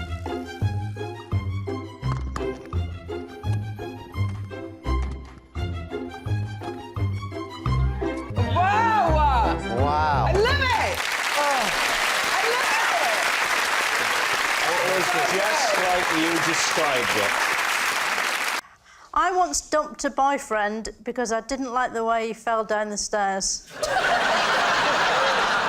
David's team. How often had you been pushing him down the stairs? I just hid his wheelchair.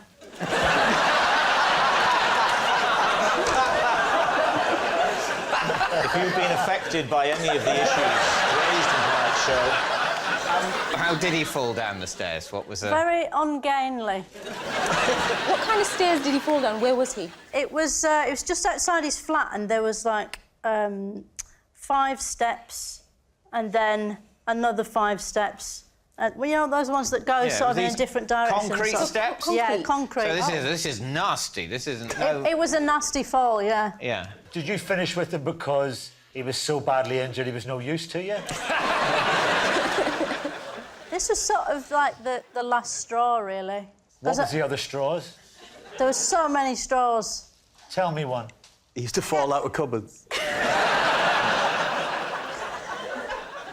He was quite mean. He was quite a mean person. Can you walk us through the scenario? What happened? OK, so we're leaving his flat.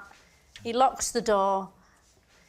He loses his footing on the steps, makes a little scream, and he just fell. How many stairs did he go down? Because the way you've described it, there were corners. Did he go round the corners? He's a man, not a slinky. No, he did. He did. So how did you react? Did your compassionate side come out? Well, I asked him if he was all right, and then I sort of made a mental note to cut him out of my life. So what are you going to say, Nadia? Does it ring true for you? Did you want to leave him before the fall? I've been thinking about it. Yeah, because it was the last straw. It was the last straw, yeah. But she only offered up 1 straw. If I had a resentment against an ex-lover, right, I could give you a short list off the top of my head. Even that was a bit scatty. Waking up and seeing her in bed with the milkman. Oh. I think it might be true. Say We're true. going to go with true. Say true. Diane, truth or lie? It is actually true. Wow. It's true. Diane did dump a boyfriend because of the way he fell down the stairs. It once took 4 people to rescue me after I got stuck in a baby's cot. Please, team. Right. First of all, how old were you? I was a grown-up. Why were you in a cot? Well, because I was trying it out, just to see how it felt. Did you not have a cot when you were a baby? I did, but I couldn't remember what that felt like. So was it in someone's house? Wait a second. No, it was in a cot shop. Showroom. Yes, it was in a show. Thank you. Were you thinking of having a child? I was pregnant. Oh, you were very pregnant. I was at the time. pregnant. Ah. And so I was there, and I thought I can't buy a cot without trying it. Like, you know, you need a test drive of beds. You know, I'm glad you weren't buying a potty. How did you get in the cot if you were so heavily pregnant? Yes, good. Excellent. Well, there are ridges, you know, bars on the side of the cot, and I sort of just wheeled myself in, and then it was embarrassing. Wheeled yourself in? Frontwards. Yes, so like a dive, like a swallow dive. But those things usually come down, don't they, at the side a bit? You can sort of move them down That's what I did. What I did... Oh, wow. Good point. On the side of the cot, I don't know whether you're aware, they have a little schnockety... I'm aware, because I just told you. Yes. Good. And I just got it down, and I got in the cot just to see how it would feel. And then did you put the bars back up again? I can't remember. You must have done, otherwise you wouldn't have been stuck. I did. I put the... Exactly. Was that... It's like you were there. And then how did you get out then? Did somebody help you? The people had to help me. Four people. In the cot. Exactly. Who were these people? Well, they were just the people who worked in John Lewis. 4 people's a lot. Or maybe it's just a good service at John Lewis. It is a good shop. I think you've got 2 fragile things. You have you don't want to hurt the woman who's pregnant. Yes. And maybe mentally ill. And then And then you have the other side of it, which is you've got a product that's on display. Cot for sale. Yeah, it's for sale. You don't want it to be... Let's not forget the unborn baby. And the tiny baby. So what do you think, Lee? What do you think, Steve? True or lie? I've got a feeling it's true.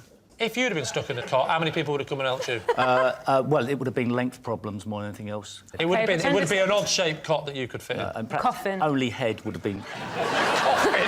It's the opposite. Steve Davis stuck in coffin. It's a big Well, would you, in a coffin shop, would you try that out to see it? Because you're in that a lot longer, aren't you? Yeah. So what are you going to say? I'm going to say it's true. All right. Claudia, truth or lie? It is true.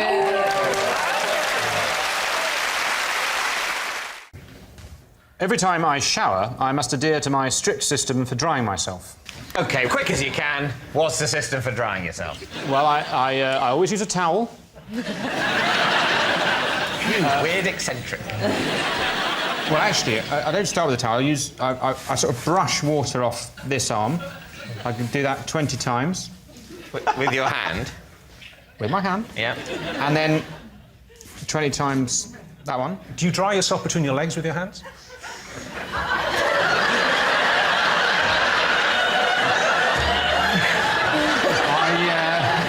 I don't, Richard. Is it like an OCD thing where it is 20, or is it roughly 20? Oh, it can be multiples of 20. You're not serious. Yeah, so like 20 of those. 1, 2, 3, 4, 5, 6, 7, 8, 9, 10, 11. We know what 20 is. And then the same with that. And then 30 with the hair. 30 in the hair. And then I go. And then I think if I'm ready to move on to the towel phase. I think I've done the arm and head thing. It's towel time. And when did you start doing this? In the last 2 years. When you reach for the towel, are there any other oddities, or do you basically then proceed in what we would refer to as a conventional drying manner? Well, I get the towel and I do 50 on the top of the head. Right. And then this is quite a new development, actually. Probably within the last... The whole thing is quite a new development. No, but this... You clearly had some sort of breakdown a couple of years ago. So now it's 50 on top and 50 behind, whereas it used to just be 50 on top. What was it about your drying policy before this point, 2 or 3 years ago, that you considered inadequate? I was getting to a lot of towels. How much moisture do you hold? I am unbelievably absorbent. You, one could wring me out like a sponge. Have you tried that? Because that might be a more efficient way of... Don't see what it is about this system that is hard to believe or understand. I don't like it. No. Well, no, don't do it. If this turns out to be true, it's going to be a tense evening. Do you or have you ever washed your car by hand rather than going through the drive-thru or something? No, never. No, really? Never. Never? You are the most middle-class man I have ever met. You've never washed your own car? I've been to the rolling one. That's not the same, Miles. Getting the coin and putting it in the slot does not constitute manual labour. I've only had a car for 3 years. Maybe that's why this started. Yes, did the purchase of the car coincide with a new shower policy? Having seen the car go through the Rolly thing that for some reason you don't know the name of, even though the name pretty much creates itself. That's right. You sort of think, I want to create my own domestic version of this with my hands. I don't... Yeah. Do you have a little sign when you go into the bathroom that says, stop? Once you get... Do you edge forward, waiting? Stop. And you've got to do it quickly, because you know things are going to beep, beep, and you've got to get out again. So, David, it's time to take a guess. What do you think? It's truly horrible. But I want it to be true, and I'm an optimist in life, so I'll say it's true. Yeah. I can't go with that. I mean, if it is true, then it's really disturbing and frightening and all those other things that you scare your kids with. My instinct is that it's a lie. OK, So you're saying it's a lie. Well, yeah. Miles, were you telling the truth, Miles, or were you telling a lie? It is... true.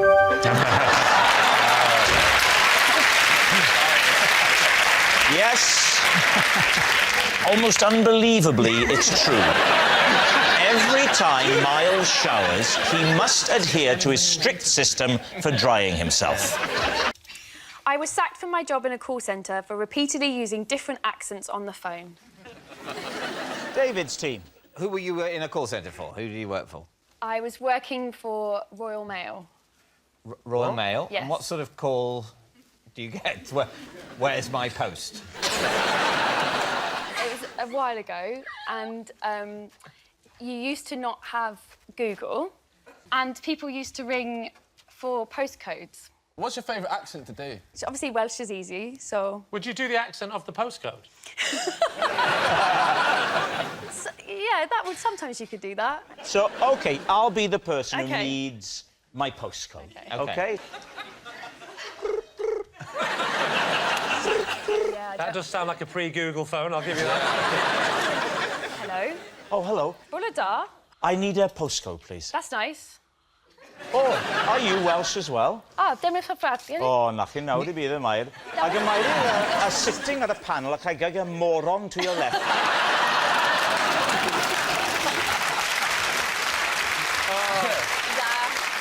Can you give me the full address, please? All right. 14 Mac Avenue. Oh, now, where's that now? It's just round the corner from Success Street. 14 Mac Avenue, Deadsville, Nowhere Town. I'm afraid... Oh, it is in Wales. Oh, yes, that's very near Swansea. The postcode you require is S for Sugar, W for Wilson, 8, R for Robert, B for Bertie. That's a lot nearer Wimbledon than I expected. SW. Well, I wasn't always right. David, why don't you make an inquiry? OK. Hello. Well, hang on, you've got to ring her first. That's really good. The sooner this is privatised, the better. Hey there, hello, hi. Oh, I wasn't expecting to speak to an American. No, I know. It's exciting. I just came over here and I got myself a job. That's very good. That's Were very you good. working 9 to 5, by any chance? How can I help y'all? Well, I would How like... y'all doing there? You have a nice day? It's so hot here in London, I can't tell you. I'm sweating like a pig. Well, hang on, it's not one of those lines, is it? Yeah, it's real hot here. I might just get out of these hot clothes. In which case, at the other end, you'd hear, really? Oh, gosh, well, I certainly wasn't expecting that. So how did they discover that you were doing these voices? I didn't know, but they were listening in to check. For training purposes? And so they were listening in for a week on me. Look, I have as much of a sense of fun as the next man. But that's... I hope it's not him. That's very disrespectful to your employers. They were paying me, like, $4.60 an hour, I think. Well, work more hours. Work more hours, save up, you can go on a cruise.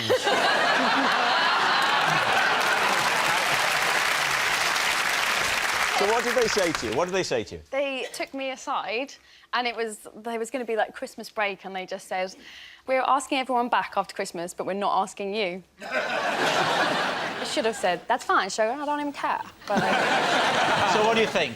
Claude? No, you have to say it out loud. I think it's a lie. You think it's a lie? They wouldn't wait a week to fire her. I'd have fired her immediately. I think it's believable that you could be that bored in a phone centre. I'm leaning towards true. OK, you're saying it's true. Cariad, truth or lie? it's true.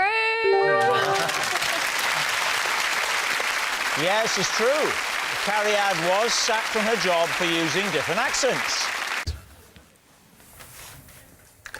I am currently seeing a hypnotist to cure me of my compulsion to visit hypnotists. Well,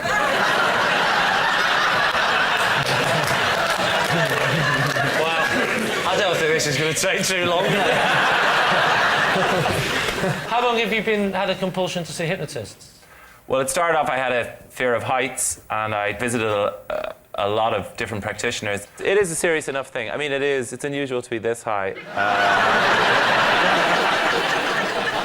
And yeah, I tried hypnosis, and then I seemed to be getting something temporary from it. So then I ended up visiting a lot more hypnotists. What were you getting temporary from it?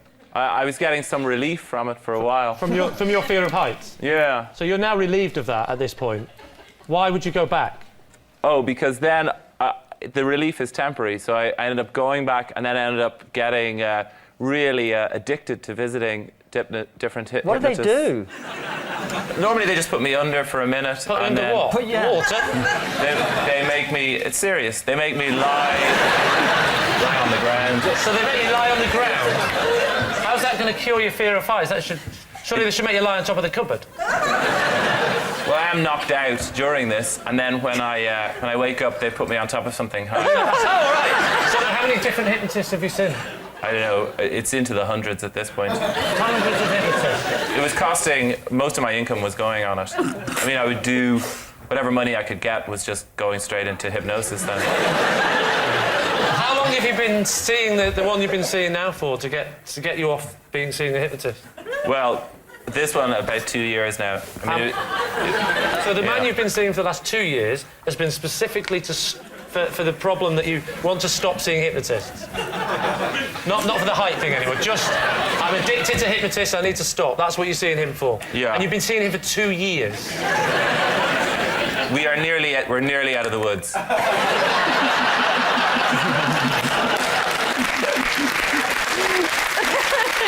Do they ever touch you in any way? Generally, the sort of severe vertigo hypnosis I get doesn't involve physical contact, but it does involve being winched up. Winched up? Well, winched up to get the height. So then when you come around, you're at a height and you think this is normal. When he puts you under.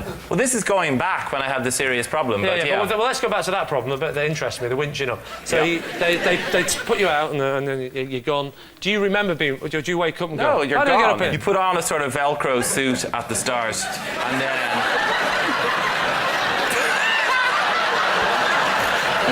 What they're saying. No, it's like I'm gone, and then it's come down from up there on top of the cupboard. So they winch you up, and then winch you down onto the cupboard. No, I can get down because I've been hypnotised. So, but you've been winched up to go on top of the cupboard while I'm under. Yeah. So he winches you up, then slightly nudges you over the cupboard and winches you down again. Why does he have to put you on the cupboard? Why does he just winch you up and keep you winched? What's the advantage of being on the cupboard over being winched up? Have you got a fear of being up high on cupboards? What's the name of the hypnotist you're seeing? Dr. Spanks.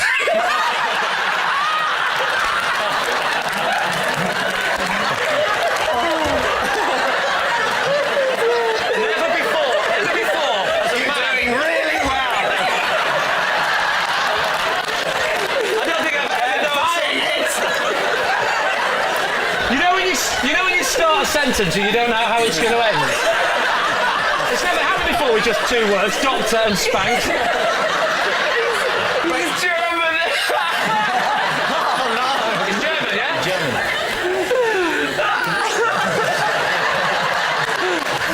It's very emotional.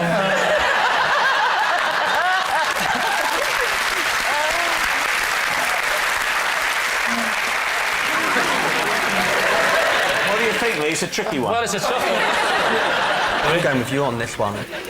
What do you think? Even if I believed everything else, I've never met anybody German called Spanks. It's S-P-E umlaut. G-H-N-K-S. You've just ruined it. Oh, is that what ruined it? Because there is never an umlaut on an E. There's never a man being velcroed and winched up on the cupboard. That's the bit you want to be focusing on. Not the spelling of his surname. Right.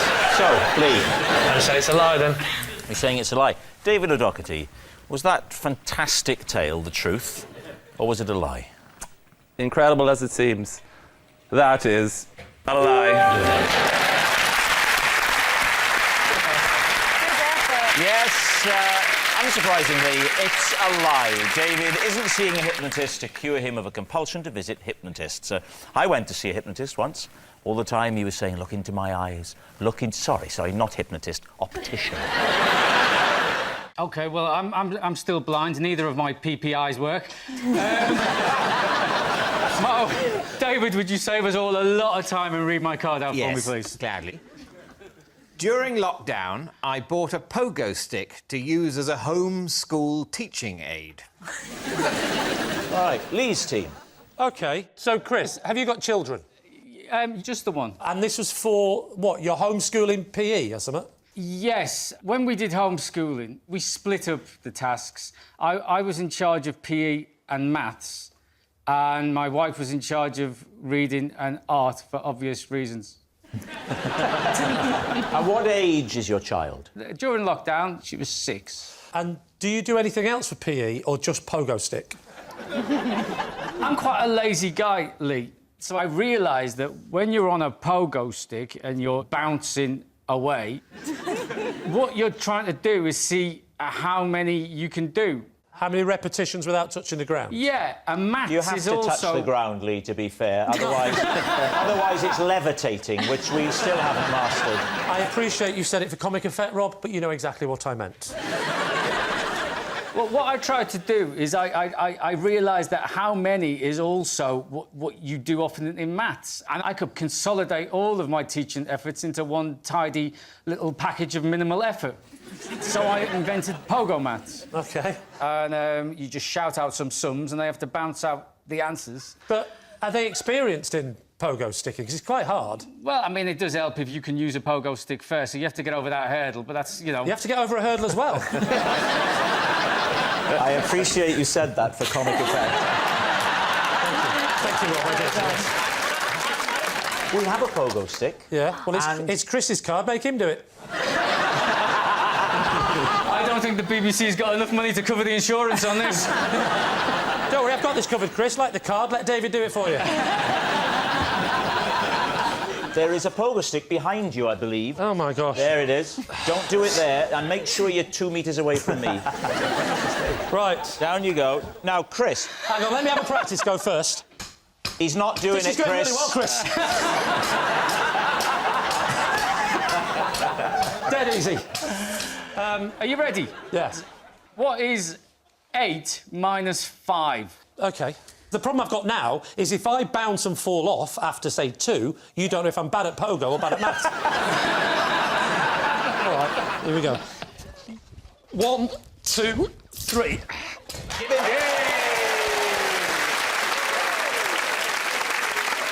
Well, this is good because you've got to get them all right if you want to do dinner tonight. Shall we just see how many I can do? Yeah, let's see how many you can do. I'll try and jump up onto that. How about that? No. Don't do it, Lee, don't do it! 1, 2, 3, 4, 5, 6, 7. I've got no idea what's going on. So, having experienced it... Yes. Do you think he's telling the truth? What do we think? I didn't know they still did pogo sticks. Oh, yeah. Oh, yes. Imagine how hard you could hit the ball with a spring-mounted snooker cue. I mean, that's a good point. Yeah. So what are you thinking about this story? The more I think about it, the more I think it wouldn't work because the white ball's going to spin back. No. We're talking now about the maths and the pogo. Right. Do you reckon it's true? I think it's true that Chris is lazy. I'm not really blind, it just gets me out of doing things. Listen, tell me about it, mate. I do it all the time myself. How do you think I park so close to Sainsbury's? I think he's lying. You think he's lying? I think he's lying as well. You think he's lying? We'll go with my team and say he's lying. OK, saying it's a lie. So, Chris, maths on the pogo stick. Was it true or was it a lie? Pogo maths, copyright, Chris McCausland, 2020. True. Oh! Sorry. Yes, it's true. Chris did use a pogo stick to teach his daughter maths. Possession. Possession, right. Now, there's a box, Mackenzie, under the desk. Would you take the possession out, pop it up on the desk, and then read the card for us, please? Oh. Oh, hello. This is my orchidometer. It was a present from my sister. What does an orchidometer do? Yeah, that's true. I tell you what, I've seen one of those and it wasn't called an orchidometer. Admittedly, I haven't seen the whole length of it before.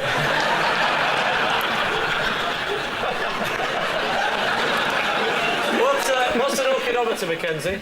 It is a piece of medical apparatus used for determining the size of testicles in male humans. Why do you need to know the size of male testicles in humans? I'm 42, nobody's ever gone, hey, extra large. I don't. This was bought for me by my sister. Wait a minute. What? Some of them are so small. They're tiny. You'd be surprised.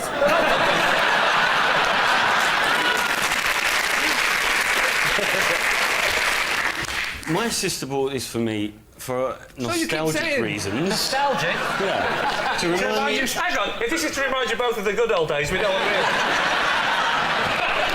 But surely nostalgia. And my sister, when I was growing up, you know, as my size bit, she would do a little mark, pencil mark on the kitchen wall. Fair enough, but for your testicles. I want to ask you this question.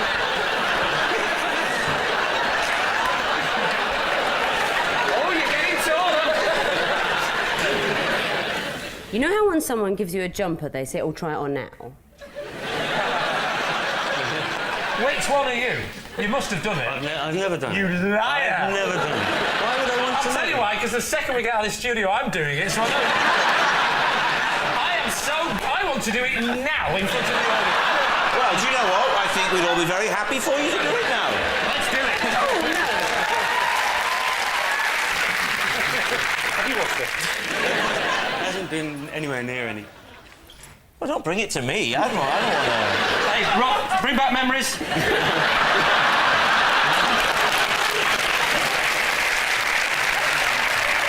Right, I will do it, but I'll do it under the desk. You're not going to get your... Come on. One, just one then. Meet me halfway. Come on, then. Come on then, no. This is a real medical thing. Why did your sister get you in?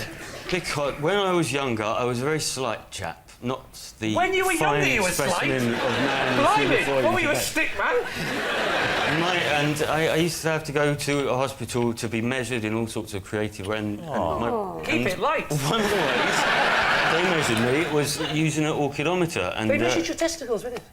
Yeah, not with that one. What are you going to say? With your testicle measuring device, you spoilers ambassador. the question is whether his sister got it for him, and not what this is. His sister got it for him. He's telling the truth. Can you not? Am I? But this can't be real. Take those. This can't be real. Have a look at him through those. Tell him your sister gave you that as a present. Have you got truth glasses? They're not allowed on this show.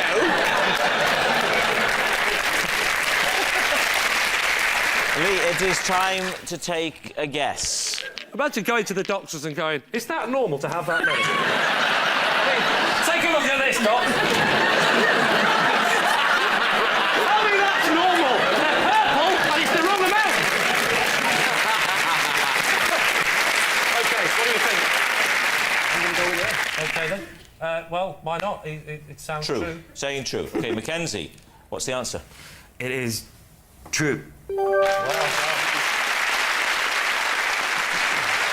It was true.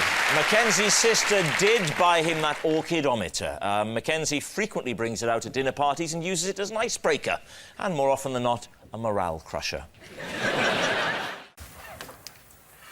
I have drunk rum from a human skull. David's team, what do you think? That must have been a dark moment. I was in Haiti. Right. And I was working, and the opportunity presented itself. I don't think we need to ask any more then. How did the opportunity present itself? I was attending a voodoo ceremony in the middle of the night. Right. Best time for a voodoo ceremony. Those 10 o'clock brunch ones are rubbish. Were you covering the... Was this work-related? Yeah, yes. Work-related, yes, it was, yes. Where was it held? In Haiti. Where specifically? Where they practice voodoo. Yeah, in a conference centre? It was out in the countryside. Right. In a little shed thing. Right. And they passed around this skull. Yeah. It wasn't the whole skull that was full, it was the top had come off. They poured rum in it, And then they all took a drink from it, and they asked me to drink from it as well. How did you know that this sort of grey... Well, how did I know it was a skull? Yeah. Someone told me afterwards. I thought it was a coconut at the time. Right. Did it have hair on the... Did it have hair coming out of it? What? Like a coconut. Like a coconut. He said he thought it was a coconut. There are two hard, round things that have hair on them. Human heads and coconuts. Yes, the hair. That's the point. Not the skull. The skull doesn't have bloody hair on it. The cranium. I think it's possible I've seen hair on a pork scratching. It gets passed round, you take a sip from the weird grey saucer, it gets passed on, the voodoo ceremony ends, you head back. Who tapped you on the shoulder and went, I'll tell you what you just drank out of, mate? Was it the bloke with his brain showing? I was there, actually, to do an interview with a zombie. Right. You met the zombie? Yes. When you say zombie, yes. What do you mean? Well, he's a zombie. Well, a zombie is somebody in the hinterland between life and death, you idiot. Evidently wasn't that. Can I just say your hosting position is getting a bit aggressive? What do you mean by a zombie, Bill? They said he was a zombie. Oh, right. They brought him in and they said, now you can do an interview with him. But that's not Did you mic the zombie? So what are you thinking, David? Is Bill telling the truth or is he lying to us? What do you think? Catherine, what do you think? I think it's so mental and ludicrous. I don't think it's true. Insane. I'm going to say that is not true. In which case we're going to say we think it's a lie. You think it's a lie? OK, Bill Turnbull. Truth or lie? What do you say? Insane, ludicrous, and true.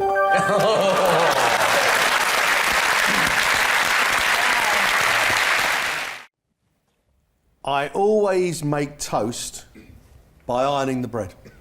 It tastes much better that way. Lee, what do you think? Do you apply butter pre-ironing? No. What, that would be mental. No, that would be crazy. Because then you are in danger, of course, of cooking the butter. You get a beurre noisette on top of your toast, which wouldn't do you any good at all. He's good. Is this the same iron that you use for the clothes then, straight after? You can use any hot, flat metal implement to iron the bread. You don't have to use an electric iron. I quite often put a shirt in a toaster. What other hot, flat metal implements do you have? Well, you can get a spatula and heat it. A spatula? That must take a long time to do toast. Not a plastic one. Oh, I know the basics, Greg. You could get a fish slice. And Why? Is this the kind of advice you give out on MasterChef? Never, ever eat up a plastic spatula. What's the bread on? It doesn't matter what the bread's on. Oh. Normally a work surface. So when you put the iron on, you're going to squash it a little bit, surely? To flatten it a little bit and squash it a little bit is the point. So without getting your sweaty palm on it. Bread is flat, isn't it? Well, of course, it's not rolling hillocks, I know this. But it's also bouncy. Bread isn't necessarily flat. If you slice it flat, it's flat. A loaf of bread isn't flat. What are you doing, tokery? A loaf of bread, you say... No, but I mean, you can't say bread is flat. Paper is flat. Bread isn't necessarily flat. Bread's only flat if you cut it into a flat shape and then iron it, like anyone sensible. If I was going to pick you up on anything tonight, Lee, and I'd like to think that I will, it would be how you pronounce the word topiary. Did anybody notice he went topiary? It was like a wonderful mixture of trimming a hedge and a little bowl you have of things that smell nice in the house. I say topiary. What do you say? Well, it's topiary. It's not topiary. So hang on. Whoa, just to backtrack, there's a man ironing his bread, and I'm being picked up because I'm saying topiary a bit like potpourri. Where the hell's David gone? Oh. I thought he was so middle class that I pronounced it wrong and he fainted. I'll tell you what, I knocked a water bottle onto what I can only describe as a nest of wires. And also, he was a little bored. Oh, yeah, I mean, you were just trying to teach Lee how to speak. I mean, we could be here all night.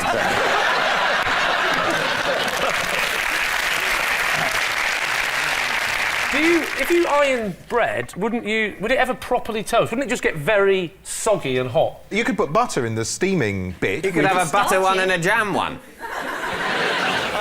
if you put the jam in, then you're going to have the problem you have with a Pop-Tart, which is when you get a Pop-Tart comes out and you forget to let it cool down. A Pop-Tart is something that working class people have for breakfast, just before it's mentioned by anybody. I'm about as working class as it gets. I don't know what a Pop-Tart is. You iron bread.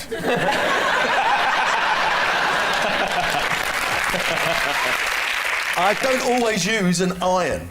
What do you sometimes use? I just told you. A hot metal implement, like a spatula. Yeah, or a fish slice. How are you heating up the fish slice?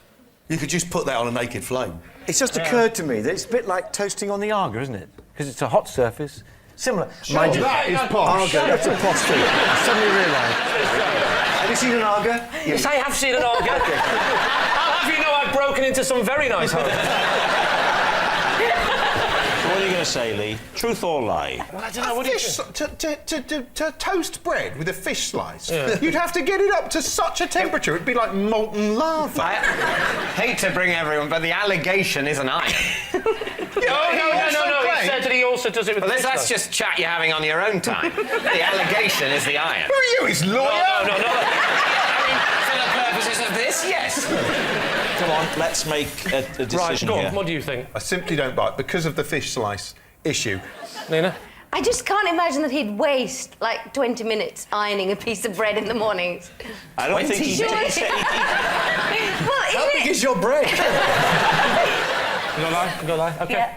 We'll say lie. Saying it's a lie. OK, Greg Wallace, were you telling the truth or were you telling a lie? It's a lie. Ah, it's a lie. I thought I did very well. Yeah, Greg doesn't make toast by ironing bread. I thought that was... I made a mental note to try that. I once found my postman's finger. OK. Where? On the floor in my hallway. On the floor in your hallway? Well, he'd It's sliced off by the letterbox. sliced off by the letterbox. He was posting a letter through my letterbox on a Saturday morning.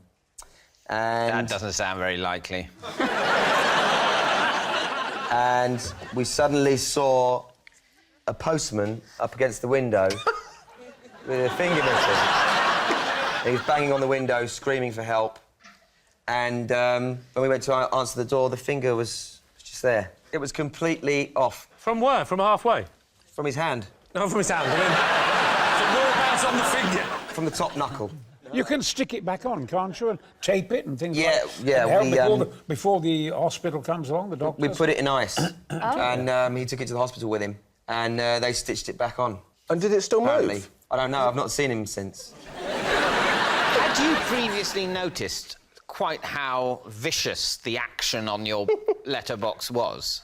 Well, I've never posted a letter in my own letterbox. Oh, you've had to pull a bulky one through. We all have. And I have.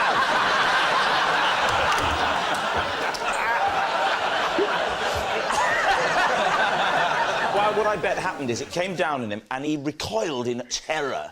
Something that I'm sure Brian could act with great... Imagine, Yeah, Brian, yeah. you put your finger in, you got it caught. How would you recoil? How do you go? Something like that. Yes. That sort of thing, Was it harrowing? Like, I'd find For him, that... yeah. For him. It must have been quite harrowing for you. How old it were was. you? Yeah. I was about 10. And who phoned 999 and say, Not the postman. I've got the postman's finger?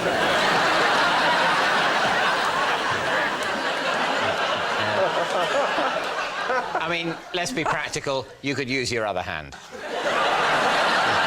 So, David, what do you think? Do you think it's true? I don't. I think it would have been more kind of affecting. I think Kevin's a bit laissez-faire with something that would have maybe been He wouldn't be able to tell a story like this yet. Because it'd be so traumatic. Yeah. And in fact, whenever anyone beckoned to him, he'd scream. Do you beckon to someone or do you beckon someone? Probably beckon. You're right, I've wasted a preposition.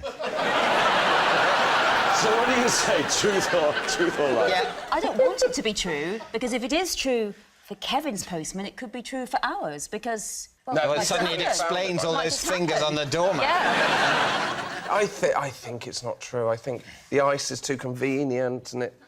I don't know what I mean by that. We're going to say it's not true. Say it's a lie, then. Yeah. Kevin Bishop, the truth or a lie? It is, in fact, true.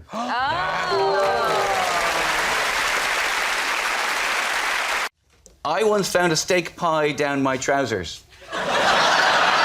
David's team. No further questions. Was it hot or cold?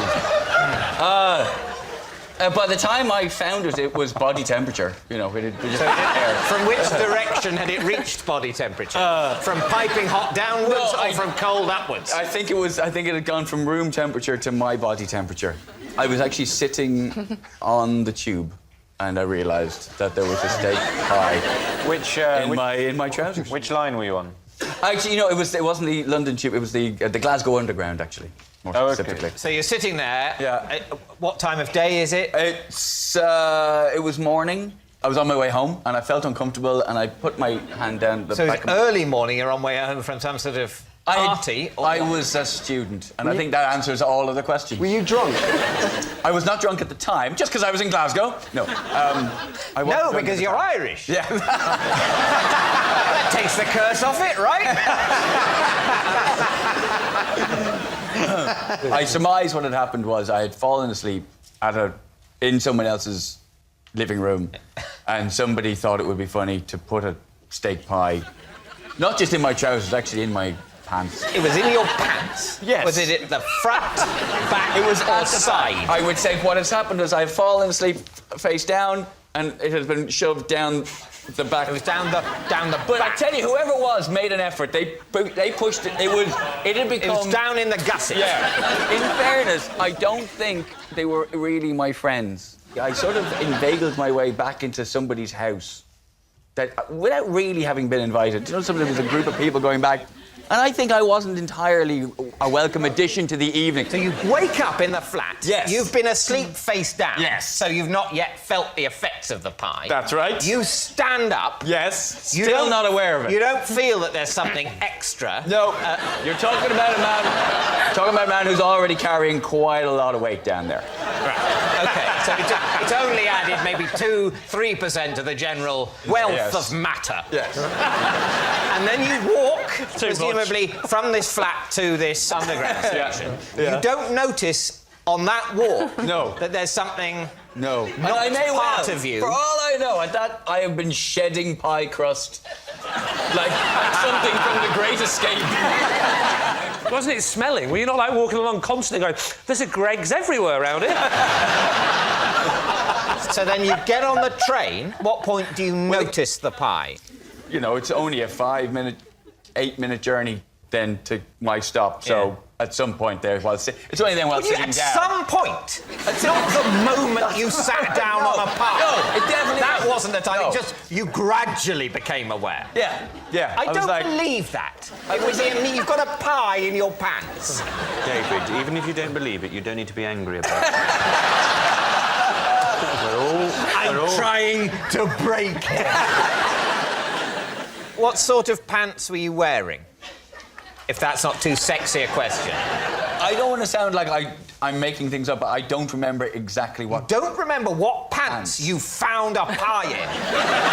That's not a mental image that stayed with you. Well, the type of pants from which the pie emerged. No, because I would remember that. They didn't emerge. I was sitting on the underground, and I went, and I just sort of, I put my hand down. And Oh, can you imagine the face of the person opposite?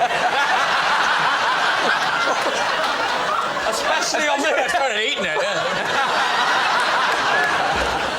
So what are you going to say, David? Which way? Well, I think it's full of plausible detail, such as they didn't want you at the party.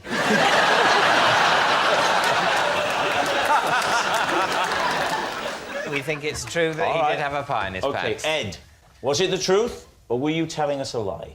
To my eternal shame, it is true. Yes, I'm afraid that was true. Ed did once find a steak pie down his trousers. At school, I once rubbed stinging nettles all over my face and told my teacher I was ill so I could go and meet a boy in a graveyard. David's team. True.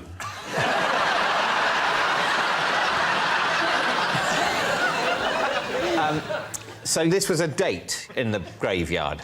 Was the boy living?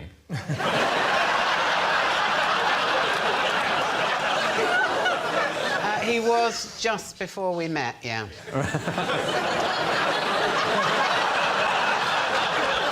And these, Joe, you say these are your school days, so we're talking about the 1990s. Now, what was the... Yeah. It's my way of being flattering Rob. and gentle and chivalrous, you say. Chivalrous. When was this, Joe? The 1890s.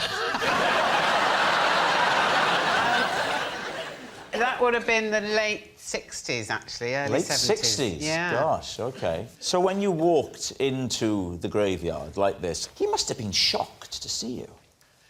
Rob, he was pleased to see me. He knew what he was going to get.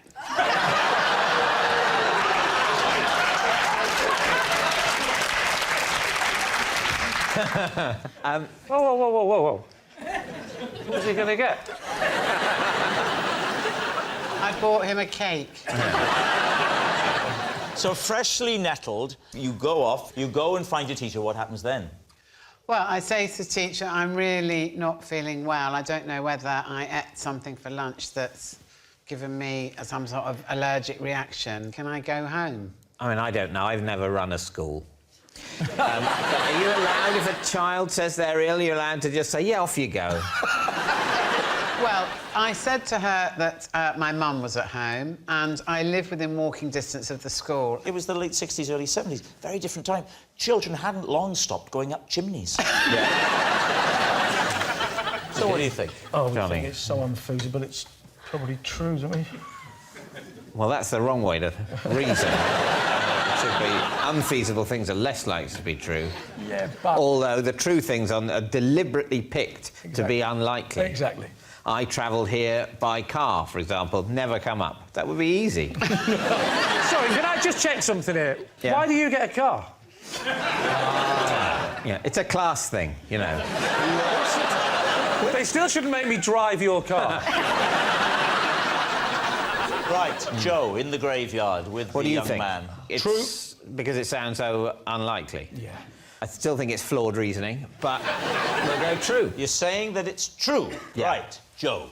Truth or lie? It is a lie.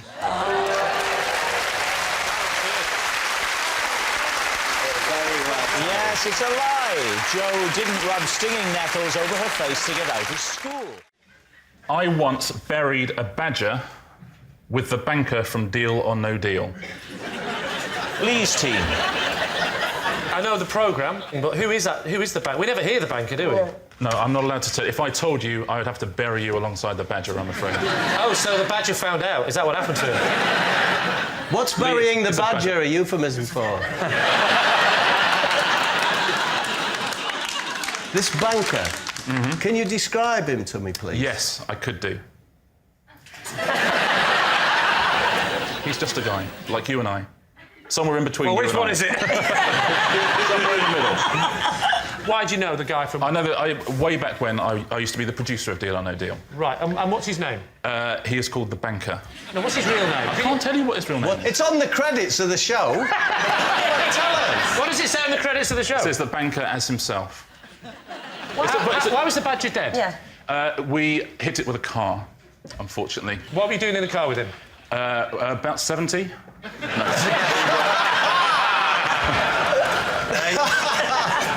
We were on holiday together. Where were you on holiday? Badger Country, Cornwall. Was Edmonds there? Sorry, I'm not part of this, am I? Sorry. It's a good question, though, Greg. Was Noel there? No, it was a holiday.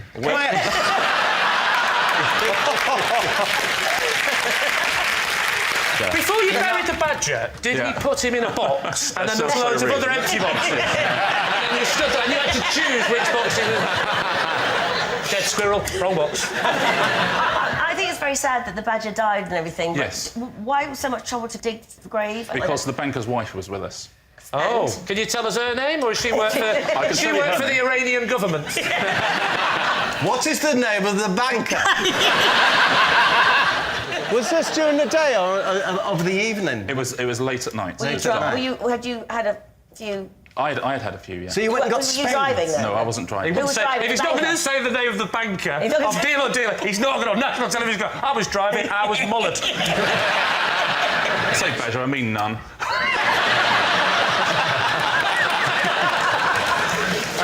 And then what? The banker's wife then says we should bury it. The banker's wife. It sounded like Cluedo, this. Go on. To which the obvious answer is we're not going to bury it. It's 2 in the morning. Right. It's really cold and it's dark. What's happened then? So the badger is dead. Yeah. Sad occasion. I'm not underestimating the sadness of it. And there's probably a badger wife and badger children at home, so that's... I accept Are you that not allowed to sad. say their names either? So you checked the gender of the badger then? You know it was a male badger?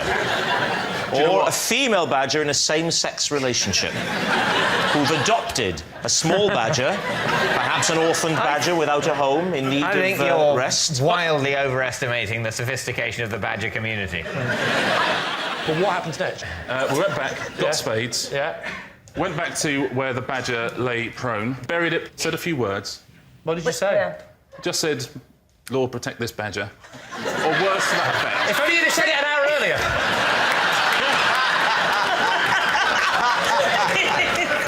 So go on, Lord, protect this badger. I think I said a few words about the family of the badger and gave some words Tell of us the apology. word. I want the words.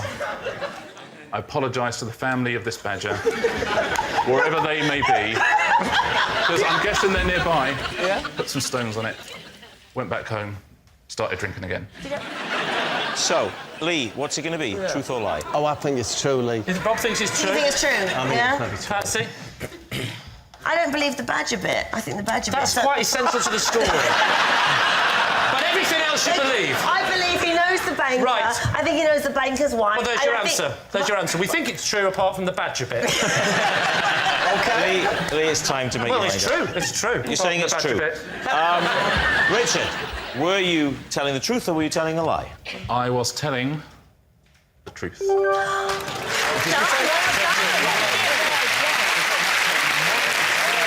Yes, it's true.